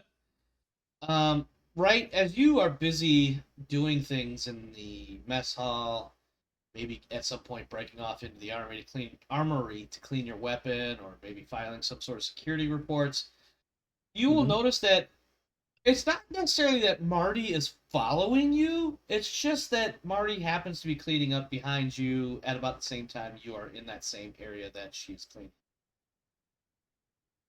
Marty The is female version of the Working Joes. Yeah, oh okay. your female android. And Okay, again, to be and clear, the only thing that marks one male and the other female is the The style of appearance. dress. Yeah. The okay. physical side of it, absolutely identical to each other. Okay. And what are they doing again? Sorry. Both of the androids have been cleaning the ship, doing normal maintenance type things. It's just that in this particular case, wherever Wright has gone throughout the course of the 8 hours or so since waking up, Marty is not far behind. With a broom, with a vacuum, maybe with a small tool like wrench or Hmm. something. It's almost like she's following you, but every time you think maybe she's following you, she has a legitimate purpose to be in that Okay. spot. Um, I'm gonna roll an observation as I move to the next room Okay, using my investigator sure. trait. I'm in the high value storage, I guess is what we call the armory. I guess that's what we can use it for now, until we find a better room or something else. Is We there realize there other was actually an rooms? armory on a different floor. Maintenance, cargo, engine, reactor. No, not really. Okay. Yeah, we'll go with high value Airlock, storage as the quarantine. armory. Yeah, okay. So I'm gonna go into the high value storage. Uh, I'm going to roll my observation. Hopefully it works. Right, you got 2 successes and the option to push. I love how Warren rolls for Wright and Wright rolls for Warren. Okay, give me a It's fine. second. You're good. As long as you got the right skill number of dice throw out there, I'm not gonna worry about it. It's just funny to Yeah, okay. me. It should be two, and it is two. Yeah, okay. Um, Yeah, you give can me push one if you like. second. You don't have I to. would like to push. Sure. Oh, All right. So you go into the high value storage room. I imagine you go in there and grab a weapon and start disassembling it so you can clean it or something along those lines. yeah. Okay. A few minutes later, as you actually sit down with the weapon and start taking it apart, Marty comes in behind you with what appears to be a clipboard and spends a few minutes checking visually and physically each individual lock on the weapons lockers and other lockers, and then proceeds to mark off as though she's marking off a checklist on her clipboard that she has checked every single lock. Every lock is there, every lock is locked, and no tampering. And after about 5 or so minutes, she just walks out, barely acknowledging your presence. Hmm. Is there any other Am I information you able to would like to sneak a observe? pick? Am I able to sneak a peek at the clipboard? Yes. And the clipboard appears to be a list of serial numbers that you, Mm-hmm. once Marty leaves, you are able to match those serial numbers with the serial numbers of each individual lock. Okay. Give me one second. She concludes that Marty is not following her. This is a coincidence. Yep. Which is exactly what it was written Okay. at. I sometimes get to fuck with my players in really weird ways. And sometimes Yeah. there's some really weird shit going on. Yeah. All right. Anybody else doing anything with anyone or to anyone or Um. No, that's about it for me. okay. You got anybody? I think I'm Rodance is ready. good. I'm ready for all the problems that arriving at the at the mothership are going to cause. All right. We arrive at the Iliana. The ship's dock. The ore that was recovered from Gorham's colony is shifted over into one of the massive cargo bays aboard the Iliana. The currently cryo sleeping survivors of Gorham's colony, their whole pods are shifted out. There is a message from Gaius indicating that as soon as the ship is settled in its docking couch, Captain Warren is required for a mission debriefing.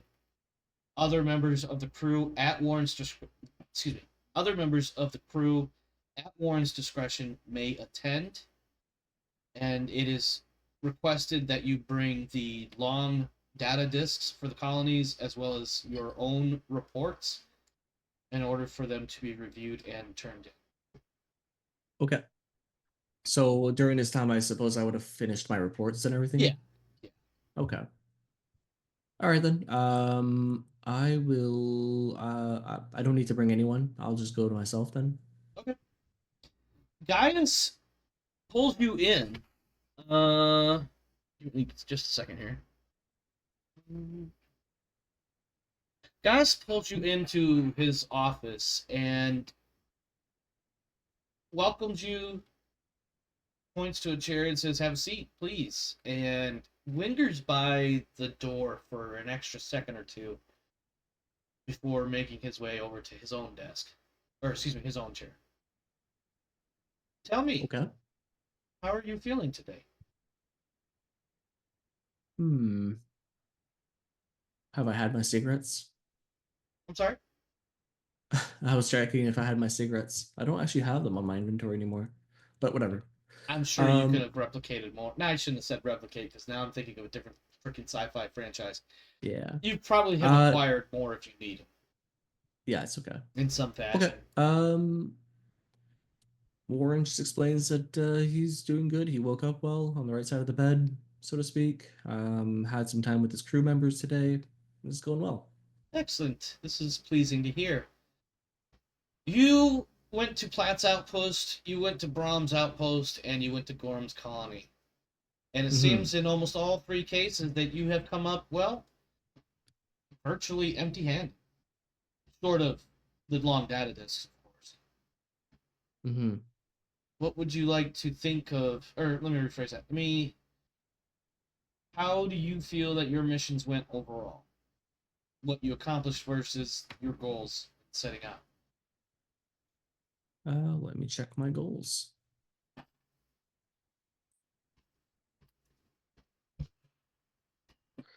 So, we tried to make contact with the first two planets, to the first two colonies. Neither of them had any survivors in it. After checking some of the resources, we were able to determine that there was some things, but not too high value, I believe. Okay. We recovered the long data disk for all three colonies, but we'll get to Gorham's in a second. And I think that's pretty much it for Platts. And what was the second one? Brahm's outpost. Brahms. As far as Gorham's, there was an active mine still there afterwards for 1 million people turned into 8, so to speak. So I don't know how that happened, other than possibly some strife on the planet. They didn't seem to agree with each other too much. It's my understanding, based on your reports as well as the supplemental reports from your inspector and the prospector, that the initial population dwindled because of various hardships. I believe there was a particularly gruesome weather system that hit while you were on the surface. Yeah. As well as storms. The insect swarm that struck. It's no wonder that even these people survived as long as they did, let alone more. Not to mention, I'm sure at some point mines have dried up, causing some families to leave for better pastures. This is not unsurprising. It's certainly sad to hear, but not entirely unexpected. Okay. Um, Other than that, we received all the information we were looking for, and other than, I believe, 3 fatalities on Gorb's uh, colony, everything else was pretty much Tell unscathed. me, tell me about these fatalities. Were they preventable? The 2 first ones were a scouting team that had left the premises, and I don't believe they made it back to the colony before the storm had hit, so they were presumed to be deceased. I imagine you The didn't second, leave without the families agreeing that that was probably what happened. As I understand it, there are no uh, corpses aboard your ship. mm, is what was his name, Danny, or just I think his name was Danny. yeah, okay. Was he brought aboard with his Actually, half no. of You know his what? I body? think you guys did take the body back. Now that I think about it. Yeah.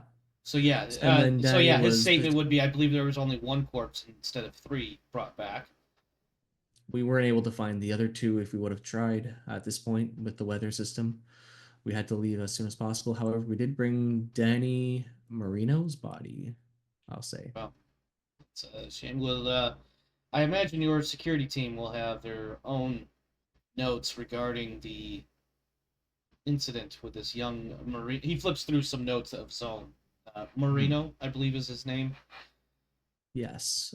As of one of my officers, he potentially had been, at the very least, accosted, potentially murdered by one of the parks. Unfortunate. We will certainly have to take a look into the legal ramifications. I'm not sure whose jurisdiction exactly that will be, but certainly that colony falls under one of us. Whether it's us or the UPP, the Three Worlds, or some other agency, we'll have to determine that later. In the meantime, do you have any other questions or comments regarding your mission? How do you feel?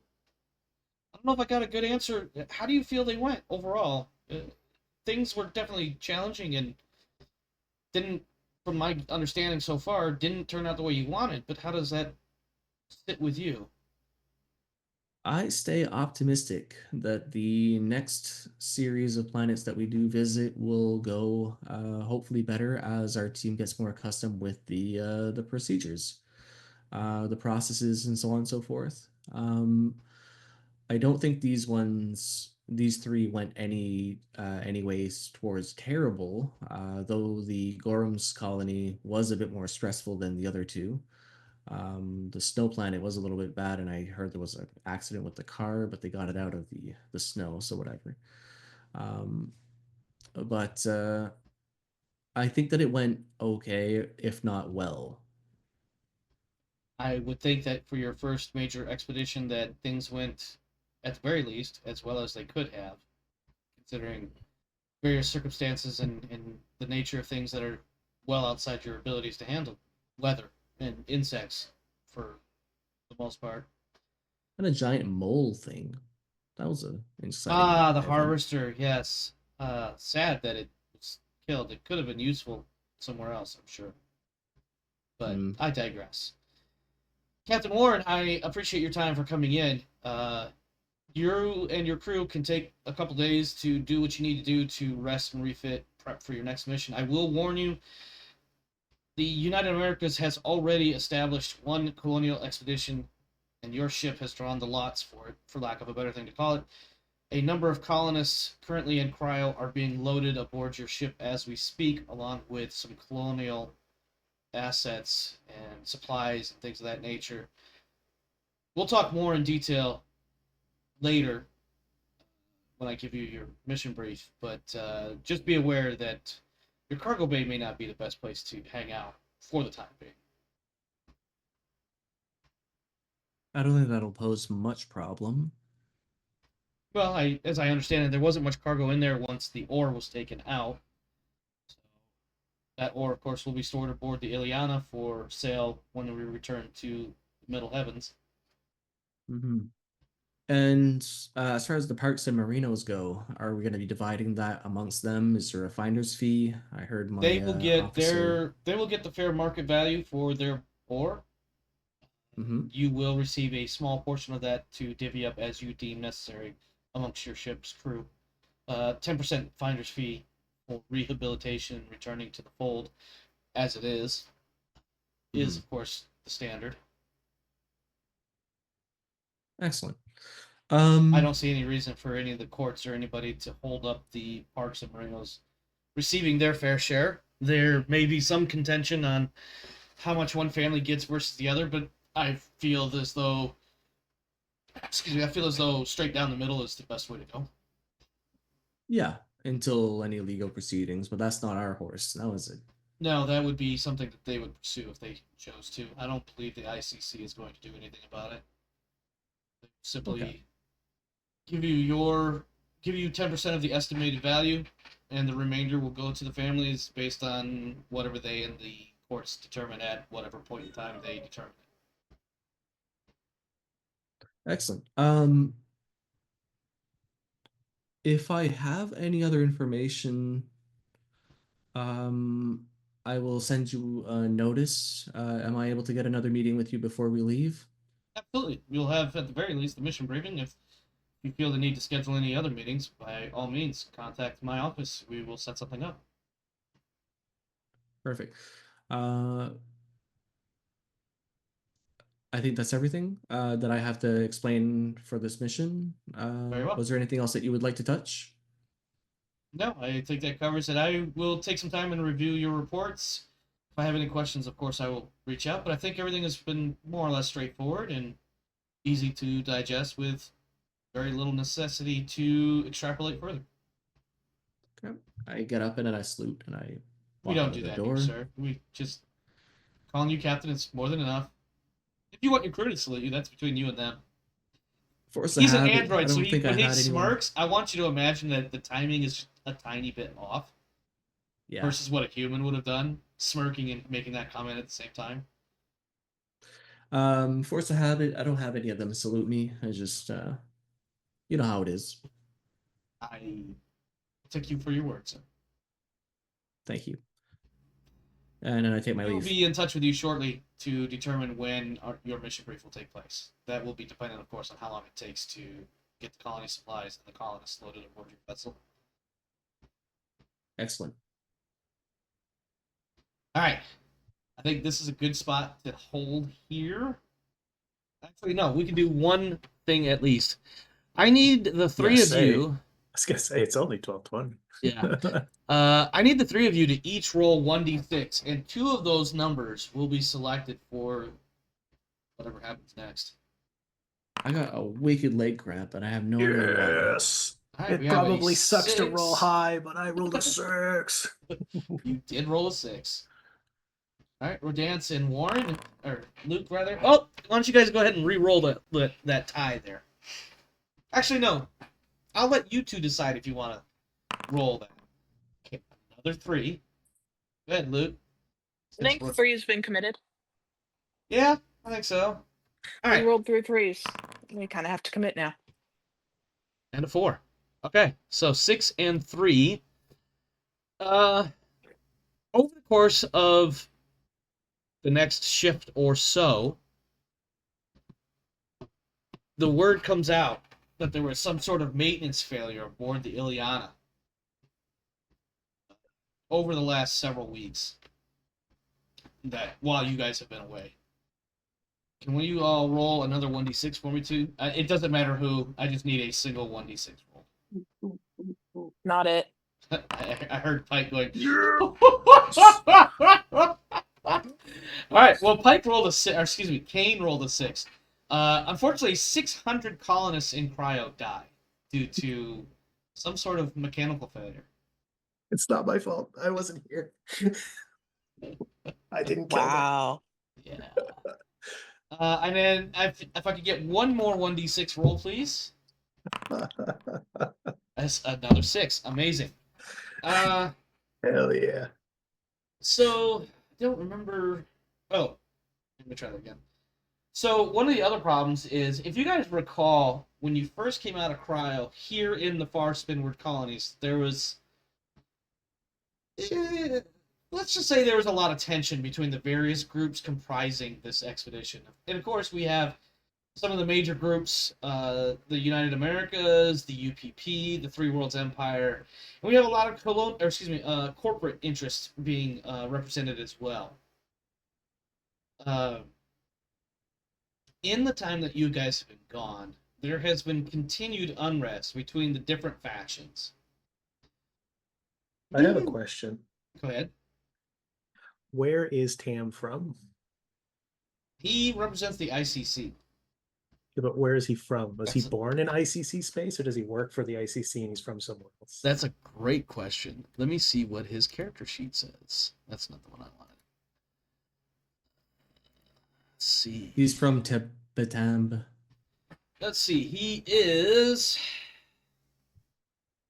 He's a career ICC. It does not actually specify his origins. So let's just say ICC all the way through. Okay. So with all of these different tensions going up, different factions, there's been a couple of bouts of like not quite fisticuffs, although there was actually a small number of fisticuff sessions, some brawls or what have you. The UNISC, which I don't recall exactly what they are. I want to say it's like the UN Interstellar Colonies Service or something like that. They have tried to mediate between the different factions, but as it turns out, tensions only got worse.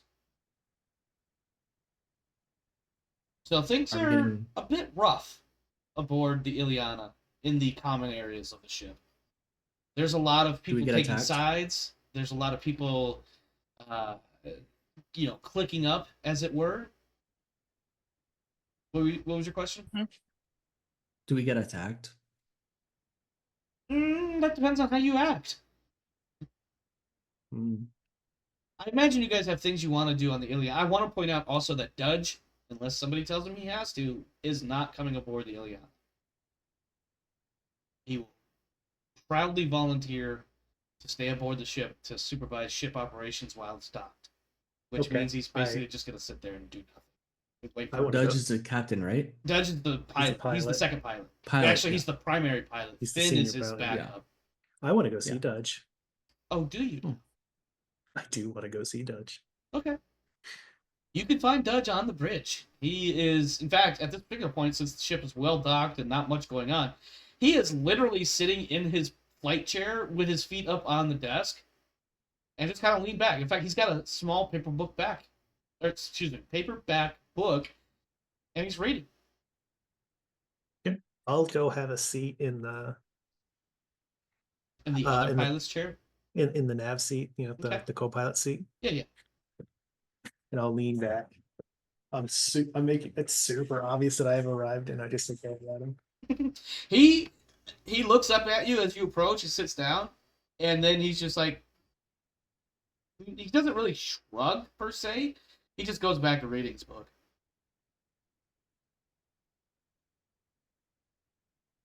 Don't want to go on the station because you don't like the people? Yeah, you could say that. Turns the page. If you're trying to avoid something, we're crewmates. I'll go with you. I just don't see the reason to go over there. All right. He does one of those, like, he takes a moment, he just kind of does like a broad sweeping motion around. Everything I got is right here. I got my book. There's a mess hall full of food and drink. Bathrooms are down the hall. My bunk is not far from the bathrooms. What more do I need? I mean, sounds good to me.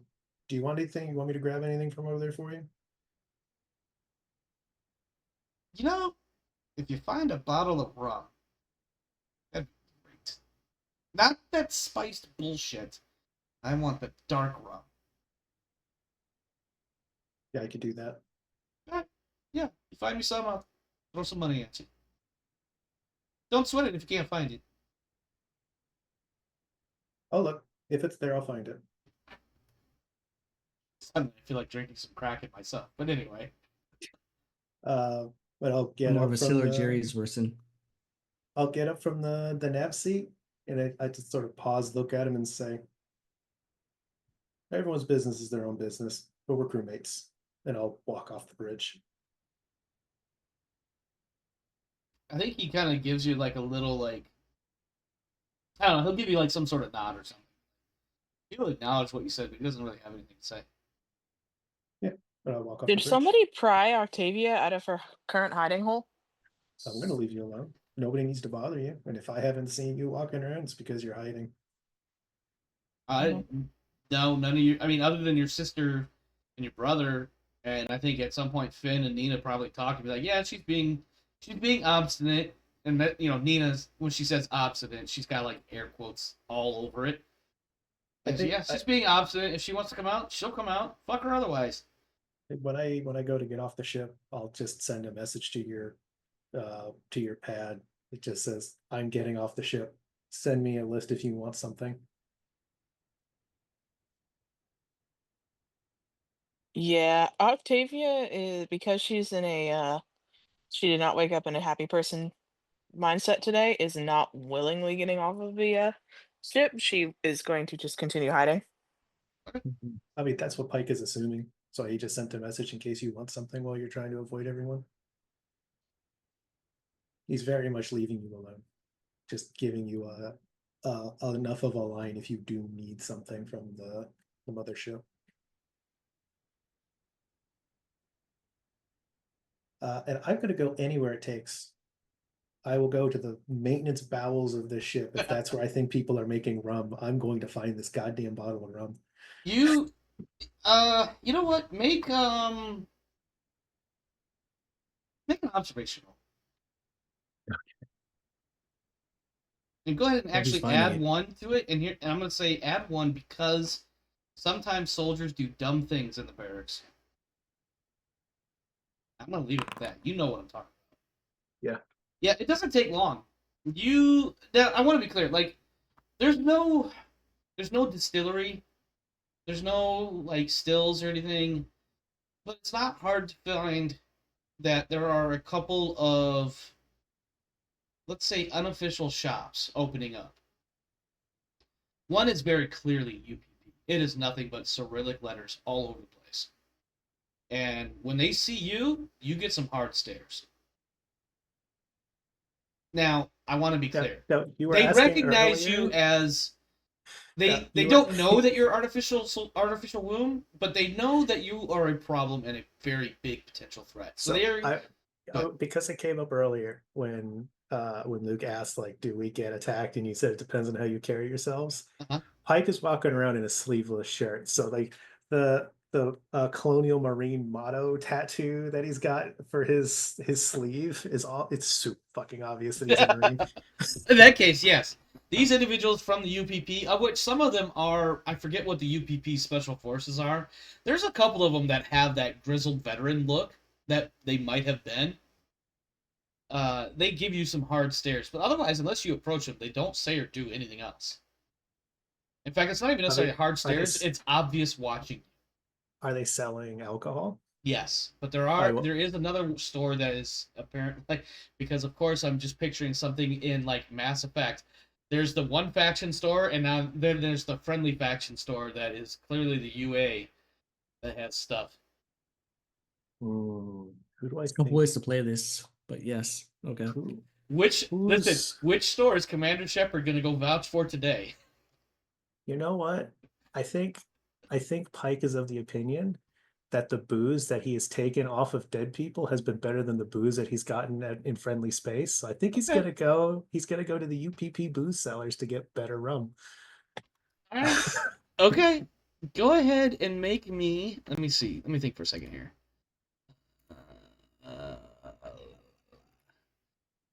Let's see. Oh, perfect.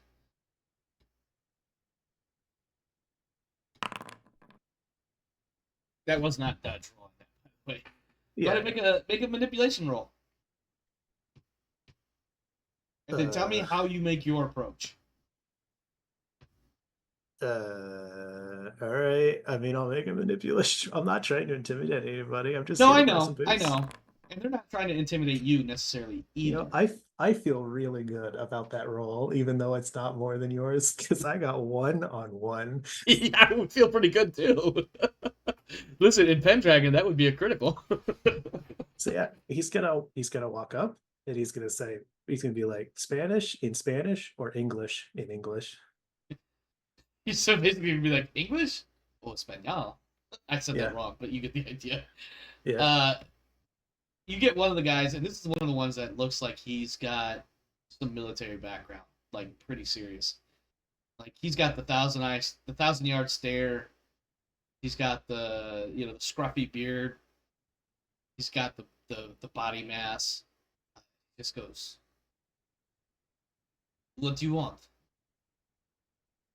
I'm gonna hook a thumb over at the friendly stall and say, I know your rum's better.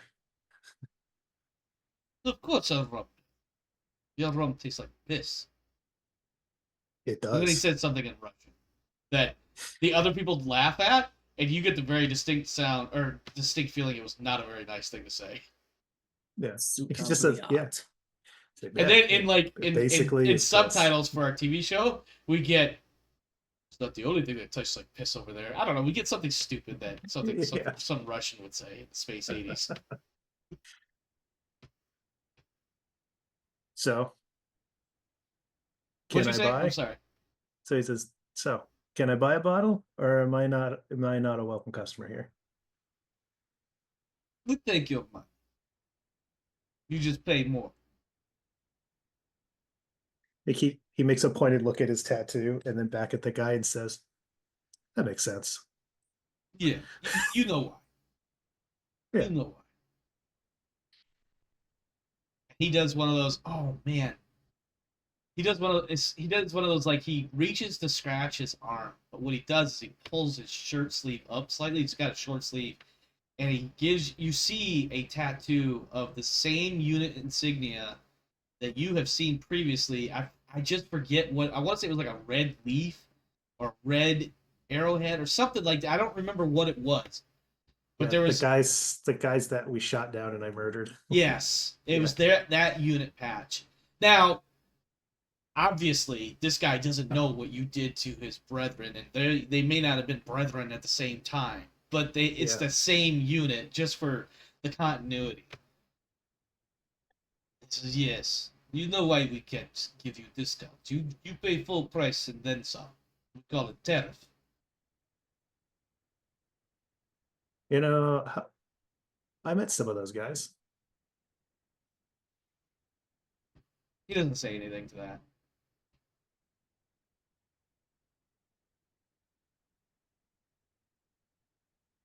You think he'll pause, hearing no response, and says, I think it would have been interesting to meet them under different circumstances. You are here now. They are not. That's all he says. Yeah. You buy or you leave. How much? Let's talk price.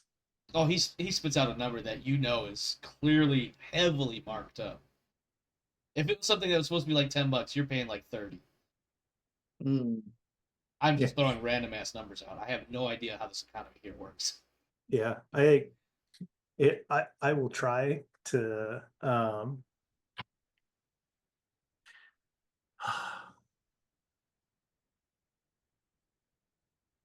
You can roll a manipulation to try to bring it down. He's just going to counter it. yeah, I think he's gonna try to be like instead of like a 200% markup, he's gonna try to get a 100% markup. Yeah. And say something like how about double price on account of giving them all the dignity I would have wanted for one of my own. Now, you and I both know you just straight lied to these motherfuckers. I believe the words strung them up in the fucking tree were used. So here's the thing, right?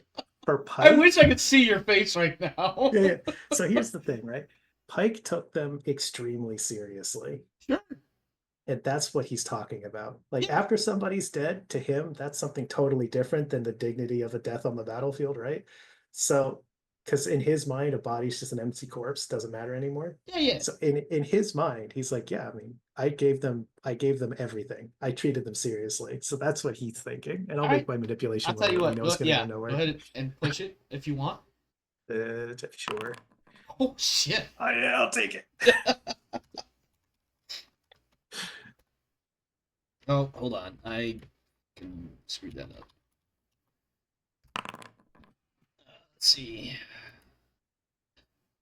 1-1. We tied. I think what he says is he thinks about it for a moment.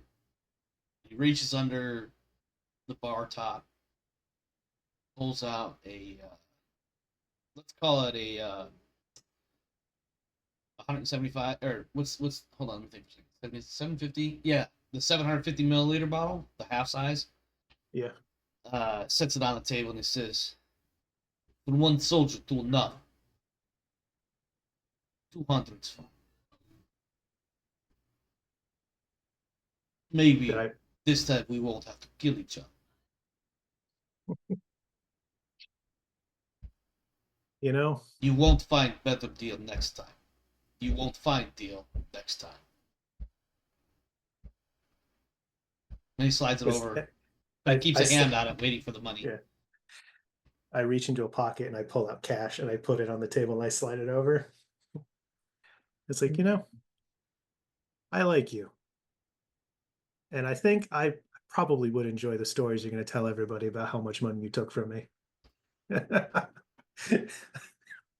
He Too bad said I something probably in won't he hear said them. something in Russian that your limited experience sounds an awful lot like, or what you think of is stupid American.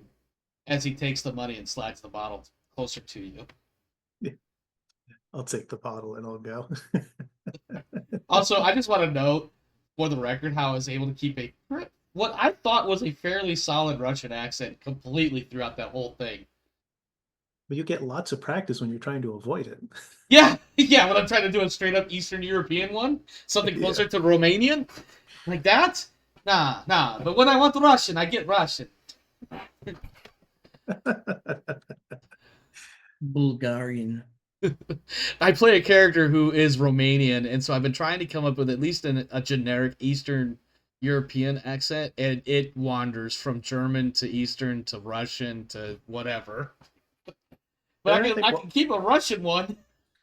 Once I got the bottle, I just kind of want to look around and see what my crewmates are doing for fun on the ship. And also see, make sure nobody's trying to hassle them or follow them or whatever, because I know tensions are high. Yeah, I think one thing you do note is that this particular deck appears to be kind of set up unofficially. Like it's nowhere is it anywhere indicated or listed or reported or on a map or anything. This is not an official setup, but this deck has been kind of unofficially set up as a open air market sort of thing. So there's a couple of spots where it's one guy in an electric stove that has like the equivalent of one burner on it, trying to make a little bit of food for people that come up, but it's a bit of a wait because he's only got one burner. There's a couple of those. There's the obvious open store stall sort of thing like that you were just at. There's one that's very clearly UPP. There's one that's very clearly UA. There's one or two other smaller ones that are a bit more. What's the word I want to use? Not as easy to tell which faction they're aligned with. More run-of-the-mill, generic, random people that are kind of like, yeah, we don't give a shit about factions. We just want to make money selling off our junk that we don't want, or maybe trading their junk. There's a lot of trade going on, by the way. Trading this thing for that thing as opposed to money. A lot of times it's small parts of various types going back and forth. I don't know what anybody else is doing. But I do want to point out that we are at about that point where maybe ending for the night is a good idea. What's Tam doing? Tam is not on the Iliana. He stayed on our ship? He is currently staying on the ship until he is needed for a mission briefing or if he has to go report in or anything like that. In fact, he's taking it. You've probably heard of some scuttlebutt that Tan is kind of taking like a couple of remote calls as appointments instead of going crossing over to the other ship. a couple of the people on the ship, like, I feel like this is gonna sound kind of bad, and I don't mean to sound sexist, but like the ladies, so like Monroe, Katana, and Amir, have gone on something of a shopping trip. But again, to be clear, this deck Let's be space. clear. The boys went on a shopping trip too. Yeah. They went bought booze, of course. Uh, sorry. I think they went and just. What else do you call buying alcohol other than, a shopping trip? I mean, listen. Anytime you Especially go $200 of alcohol. I listen again. The numbers were completely arbitrary and made up. So, yeah, I think they're definitely wandering around, checking out the different stalls and whatnot, and of course, not being as warmly received by the Russians as they should be, maybe, or maybe too warmly. I don't know. But again, like this entire space is probably not much larger than maybe 100 feet across. I don't know. Picture something like Babylon 5. And even that might be a little bit big, depending on what you're thinking of. Okay. Well, then I think the rest of my time is just like swooping into each of these groups to just be like, he's trying to show the off-duty friendly, Yeah. right? Yeah. Where he's just like, hey, having a great time? What you doing? Hey, if anybody gives you any shit, just let me know. I am reminded of, by the way, my Traveler campaign that I ran, and there was two NPCs. I can't remember their names, but it was basically Carl and another dude with a Hispanic name. And every time the ship docked somewhere, because they were basically traveling the French arm. If you know Traveler 2300, you know what I'm talking about. But as they were moving from one star system to the next, these two knuckleheads, who were under the purview of one of the player characters, they would basically go out and get souvenirs. And so they would come back with a stupid, great big #1 foam finger shits, come back with t-shirts, like all of the tchotchke bullshit souvenir things. They would just go out and spend their money on this because they had no need for money, like as far as their own sustenance and whatnot. So they would just go and spend their money on stupid souvenirs, and they would come back, and the player character would have to be like, "All right, listen." Let's put some of that money aside and then go spend the rest. And I kind of feel like there's a little bit of that going on right now, except you guys have far less options. Yeah, so he'll just Clearly, somebody find needed one to of these give them the groups. "do not buy a predatory Mustang at the first stop" Oh, yes. discussion. Oh, yeah, they did. They absolutely did. Because the player of that player character was former Navy. God, those So Pike contracts. he'll swoop into the group and sort of check in and be like, I'm not going to invite myself to whatever it is you guys are up to, but let me know if you need anything. And he'll work his way back to the ship to give Dudge this bottle. He's not going to make a whole big scene about it. He's just going to like walk onto the flight deck. Yeah. And just like hold it out to him, and when he takes it, I'm just going to turn and leave. Yeah, I think when you come up on the flight deck, Dudge is he's still in his chair, even though it's probably been like a couple hours or whatever, right? He's gotten many pages deeper into his book. I mean, it's not like he's reading War and Peace, but he's reading a book. You see some sort of like giant robot on the cover shooting lasers at something. It's weird. Who does that with robots? Yeah, you absolutely. shoot By the way, Kate, Cade, goddammit, you better know that was a fucking BattleTech reference. Yeah, I did. But yeah, so he sees you come up and he sees the bottle and he's like, really? Shit, let's have a drink. He sets the book down. He puts a little piece of paper in to mark his place. And he goes and finds a couple of cups that are probably like under the captain's chair or something. Because, we all know the captain's a drunk. Yeah. He's not. In fact, if anything, Dudge is the one that stashed them there to make it look like the captain was a drunk, just so he could have a drink on the bridge whenever he wants. To be clear, he's not a drunk either, but every now and again, as a pilot, you need a drink on the bridge, goddammit. Yeah, I'll have a seat in the nav seat. I'll kick my feet up on the console. I'll share a drink with the man. Yeah, he'll pour you a couple of fingers. He'll pour himself a couple of fingers and be like, oh, God, it's that Russian shit, isn't it? Hey, fuck stronger. Rum is rum. It's stronger than my shit. You want it dark? You want it strong? I got it. You did. All right. We're going to wrap there. When we come back next week, question mark? we will continue from about here. Give you guys a chance to do whatever you want to do on the Iliana, and then you'll do your mission brief. Figure out where you're going next.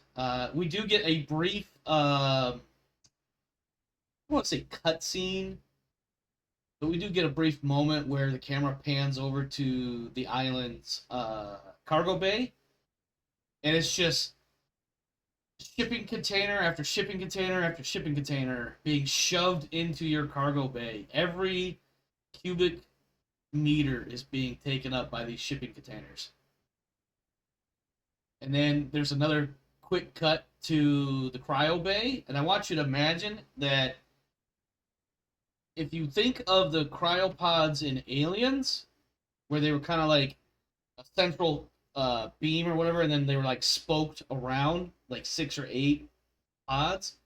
I want you to imagine that, and then like on top is another set of 6 or 8, and they're offset so that one pod from the upper level would fit between the 2 pods under it, and then somehow they magically squeezed a third row of pods into the top.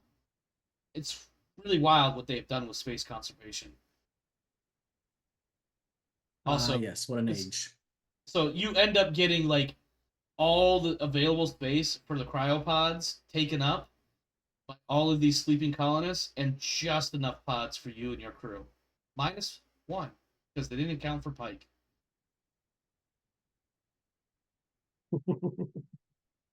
I'm joking. I will leave Pike his own pod because that would be rude. Well, no, there's a medical pods. It even says that. Can you Yeah.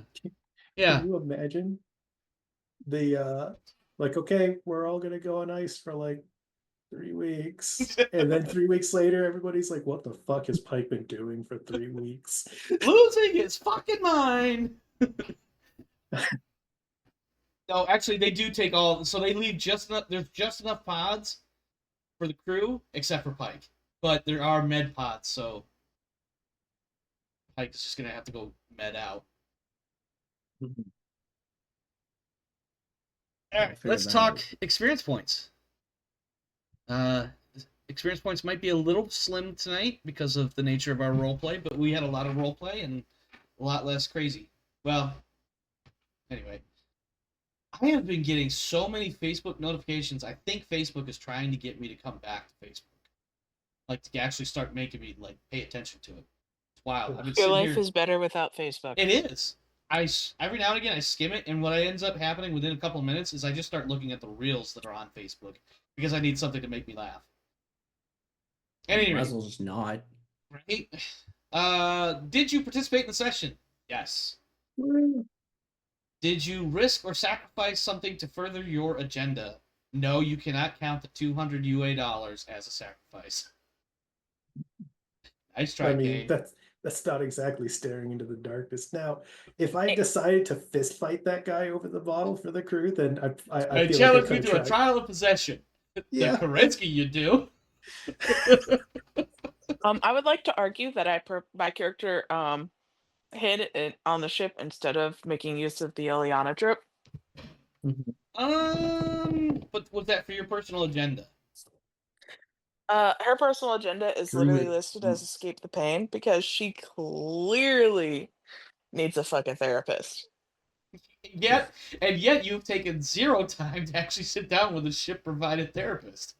She she's busy doesn't trying to talk get to it. Pike She is instead of busy her. trying to get into Pike's brain. That's what Pike thinks, though. My note, by the way, hold on, I gotta put this note in here. Otherwise, as now every chance she gets, she's going to get Pike shirtless, just for the meme of it. We all know Anyway, memes. sorry. This is great. Rodance, I will allow that only because. I don't feel like it every single time, but occasionally. Yeah, I'll give you this one. I don't think we had anybody risking their lives for their buddies, though. No, I also don't think we really had anybody challenge or standing up to their rivals. I didn't even talk to my rival. Yeah. Same. We didn't even have any panic rolls either. Holy shit. Nope. We did not have any dangerous events. I think the closest we got was talking to the Russians. And I've just pissed off the entire Russian community with that statement alone. What do you mean it's dangerous to talk to us? Wow. Well, if it wasn't the comment, it was definitely the faked accent right there that did it. Did you make a significant discovery or revelation? I will let you take arguments, or I will take arguments for that Normally, I will I argue keep for weird collecting shit, but I got information on nothing. people. Mhm. one. I'll allow that one, Westcott. For Kane, the what were you saying? for the Dutch history draw, Yeah. Steele. I was gonna say I am more than willing to argue the most obscure shit, but I got nothing. Yeah. Westcott and Dudge, yes, I will allow that. The Did, fact that someone left one faction, married into another one is kind of weird. It's unusual. Have you been to Canada? There's a And lot of people in the last 10 well, years or so that have here. been like, if that person gets elected, I'm going to Canada. Also, Well, side note, not a lot of people going to Canada. Here's what's interesting though, right? Like he left one faction and married into the other one, but he's here. And if his family was here, wouldn't he want to get off the ship to visit his family? If But I they're not also on the did ship. state that his family stayed back. Oh, I missed that. Which means they're all Why? dead. I mean, why is he not with his family then? Why is his family not with him? Weird. I don't think we had any extraordinary actions. And we also did not get extra monies because I gave that to you last week. I don't think taking my shirt off constitutes an extraordinary action. I mean, you might have an extraordinary physique, but you're correct. That is not an extraordinary action. You take a shirt off to go to bed, for fuck's sake. Take a shirt off to go take a shower. Do you get experience points because you washed your ass? No, sir. You do not. All right, that's it. I'd like to I get think the experience most you points got for was washing like my 2 ass. experience points for tonight. I got one. But hey, Got there was 3. some good RP in there. Yeah, it'd be how it be sometimes. I had fun. Yeah. So Mhm. I got a lot done that I had on Pike's agenda. Well, that's good. I had my first conversation with Dudge because I'm trying to meet all the crew. Yeah. He's trying to get that achieved. Hey, I'm trying to get that achieved. I sleep with all the crew. Yeah. My Pike's dream is to become Mass Effect 2 Shepard. And that's the second Mass Effect reference tonight. That's surprising because normally we don't have any. And Pike is I wanted Pike to establish with the other factions that he's not. I don't know how to phrase this. That he's not with his own faction really anymore. Yeah, that you So were a Marine, but you're not a. Yeah, I want him to try to make those crossroads with people that we were, a couple of years ago, we totally would have killed each other. I don't give a fuck about that anymore. Right. I'm not doing that. You're here, so presumably you're not doing that. So let generals and politicians have their fucking problems. Yeah, absolutely. So trying to establish that as well, which is part of why he went to buy from the Russians instead of I from the actually friendly stall. thought you were going to go to the UA stall, but you went to the Russians. I was like, all right, here we go. I guess I got to brush up on my Russian accent bullshit. He told Warren that he was going to do his best, and he's trying in his Pike way to do his best for Warren. He is. That is true. Bro Dance, Luke, you guys got any feedback, follow-up, or excuse me, feedback or outro kind of comments? I have to scheme for the next mission or the next part of this Iliana trip. Oh, very curious. Yeah, I have a feeling that Westcott is going to be hiding in the corner and hacking all the shit. She's connected. The ship is connected to the Iliana. That means that she can reasonably connect to the Iliana and not just the island. Yeah, theoretically. Yeah. Mother and or daughter may have problems with you doing that, though. Just throwing that That out there. requires them catching me and me caring enough to let them stop me.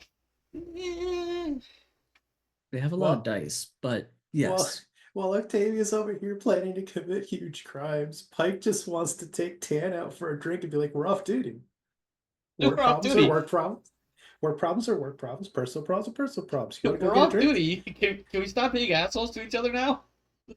So I really want to go sit down and drink somewhere with Tan and be flying island colors so that I can like step in and defend him from something and be like, no, seriously, I don't take any of this personally, man. So it's Yeah. now it's not just meeting everybody, but having a drink with everybody on the ship. Got it. Well, not necessarily. There's plenty of people on the ship. One that of know those it's achieves is drinking definitely worth more points than the other. Yeah, probably. You know, in the grand progression of achievements and stuff. All right. Any other final thoughts? Nope. Let's get out of here. That is it for us here tonight. Thanks for stopping by. Thanks for hanging out. Hope you enjoyed the show. If you did, please consider smashing the like, subscribe, share, and commenting buttons, whether you're watching this Twitch stream live or if you're watching on YouTube. Hey, did you know you could join our Discord server? Yeah, we have one. If you type !Discord into the stream chat, that will give you the link for our server. If you look in the description for the YouTube video, you can find the link there as well. Beyond that, thanks for stopping by and hanging out. Hope you enjoyed everything. Stay safe out there, my friends. This world is a crazy dark place, so make sure you're doing what you got to do to take care of you and yours. And as for me and mine, we are out of here. See you next time. Have a good one. And unfortunately, Luke is the only one that you get to see waving. I don't know what Rodance and Kane are doing. Their cameras are off. I'm flipping the bird. We're out. Have a good one.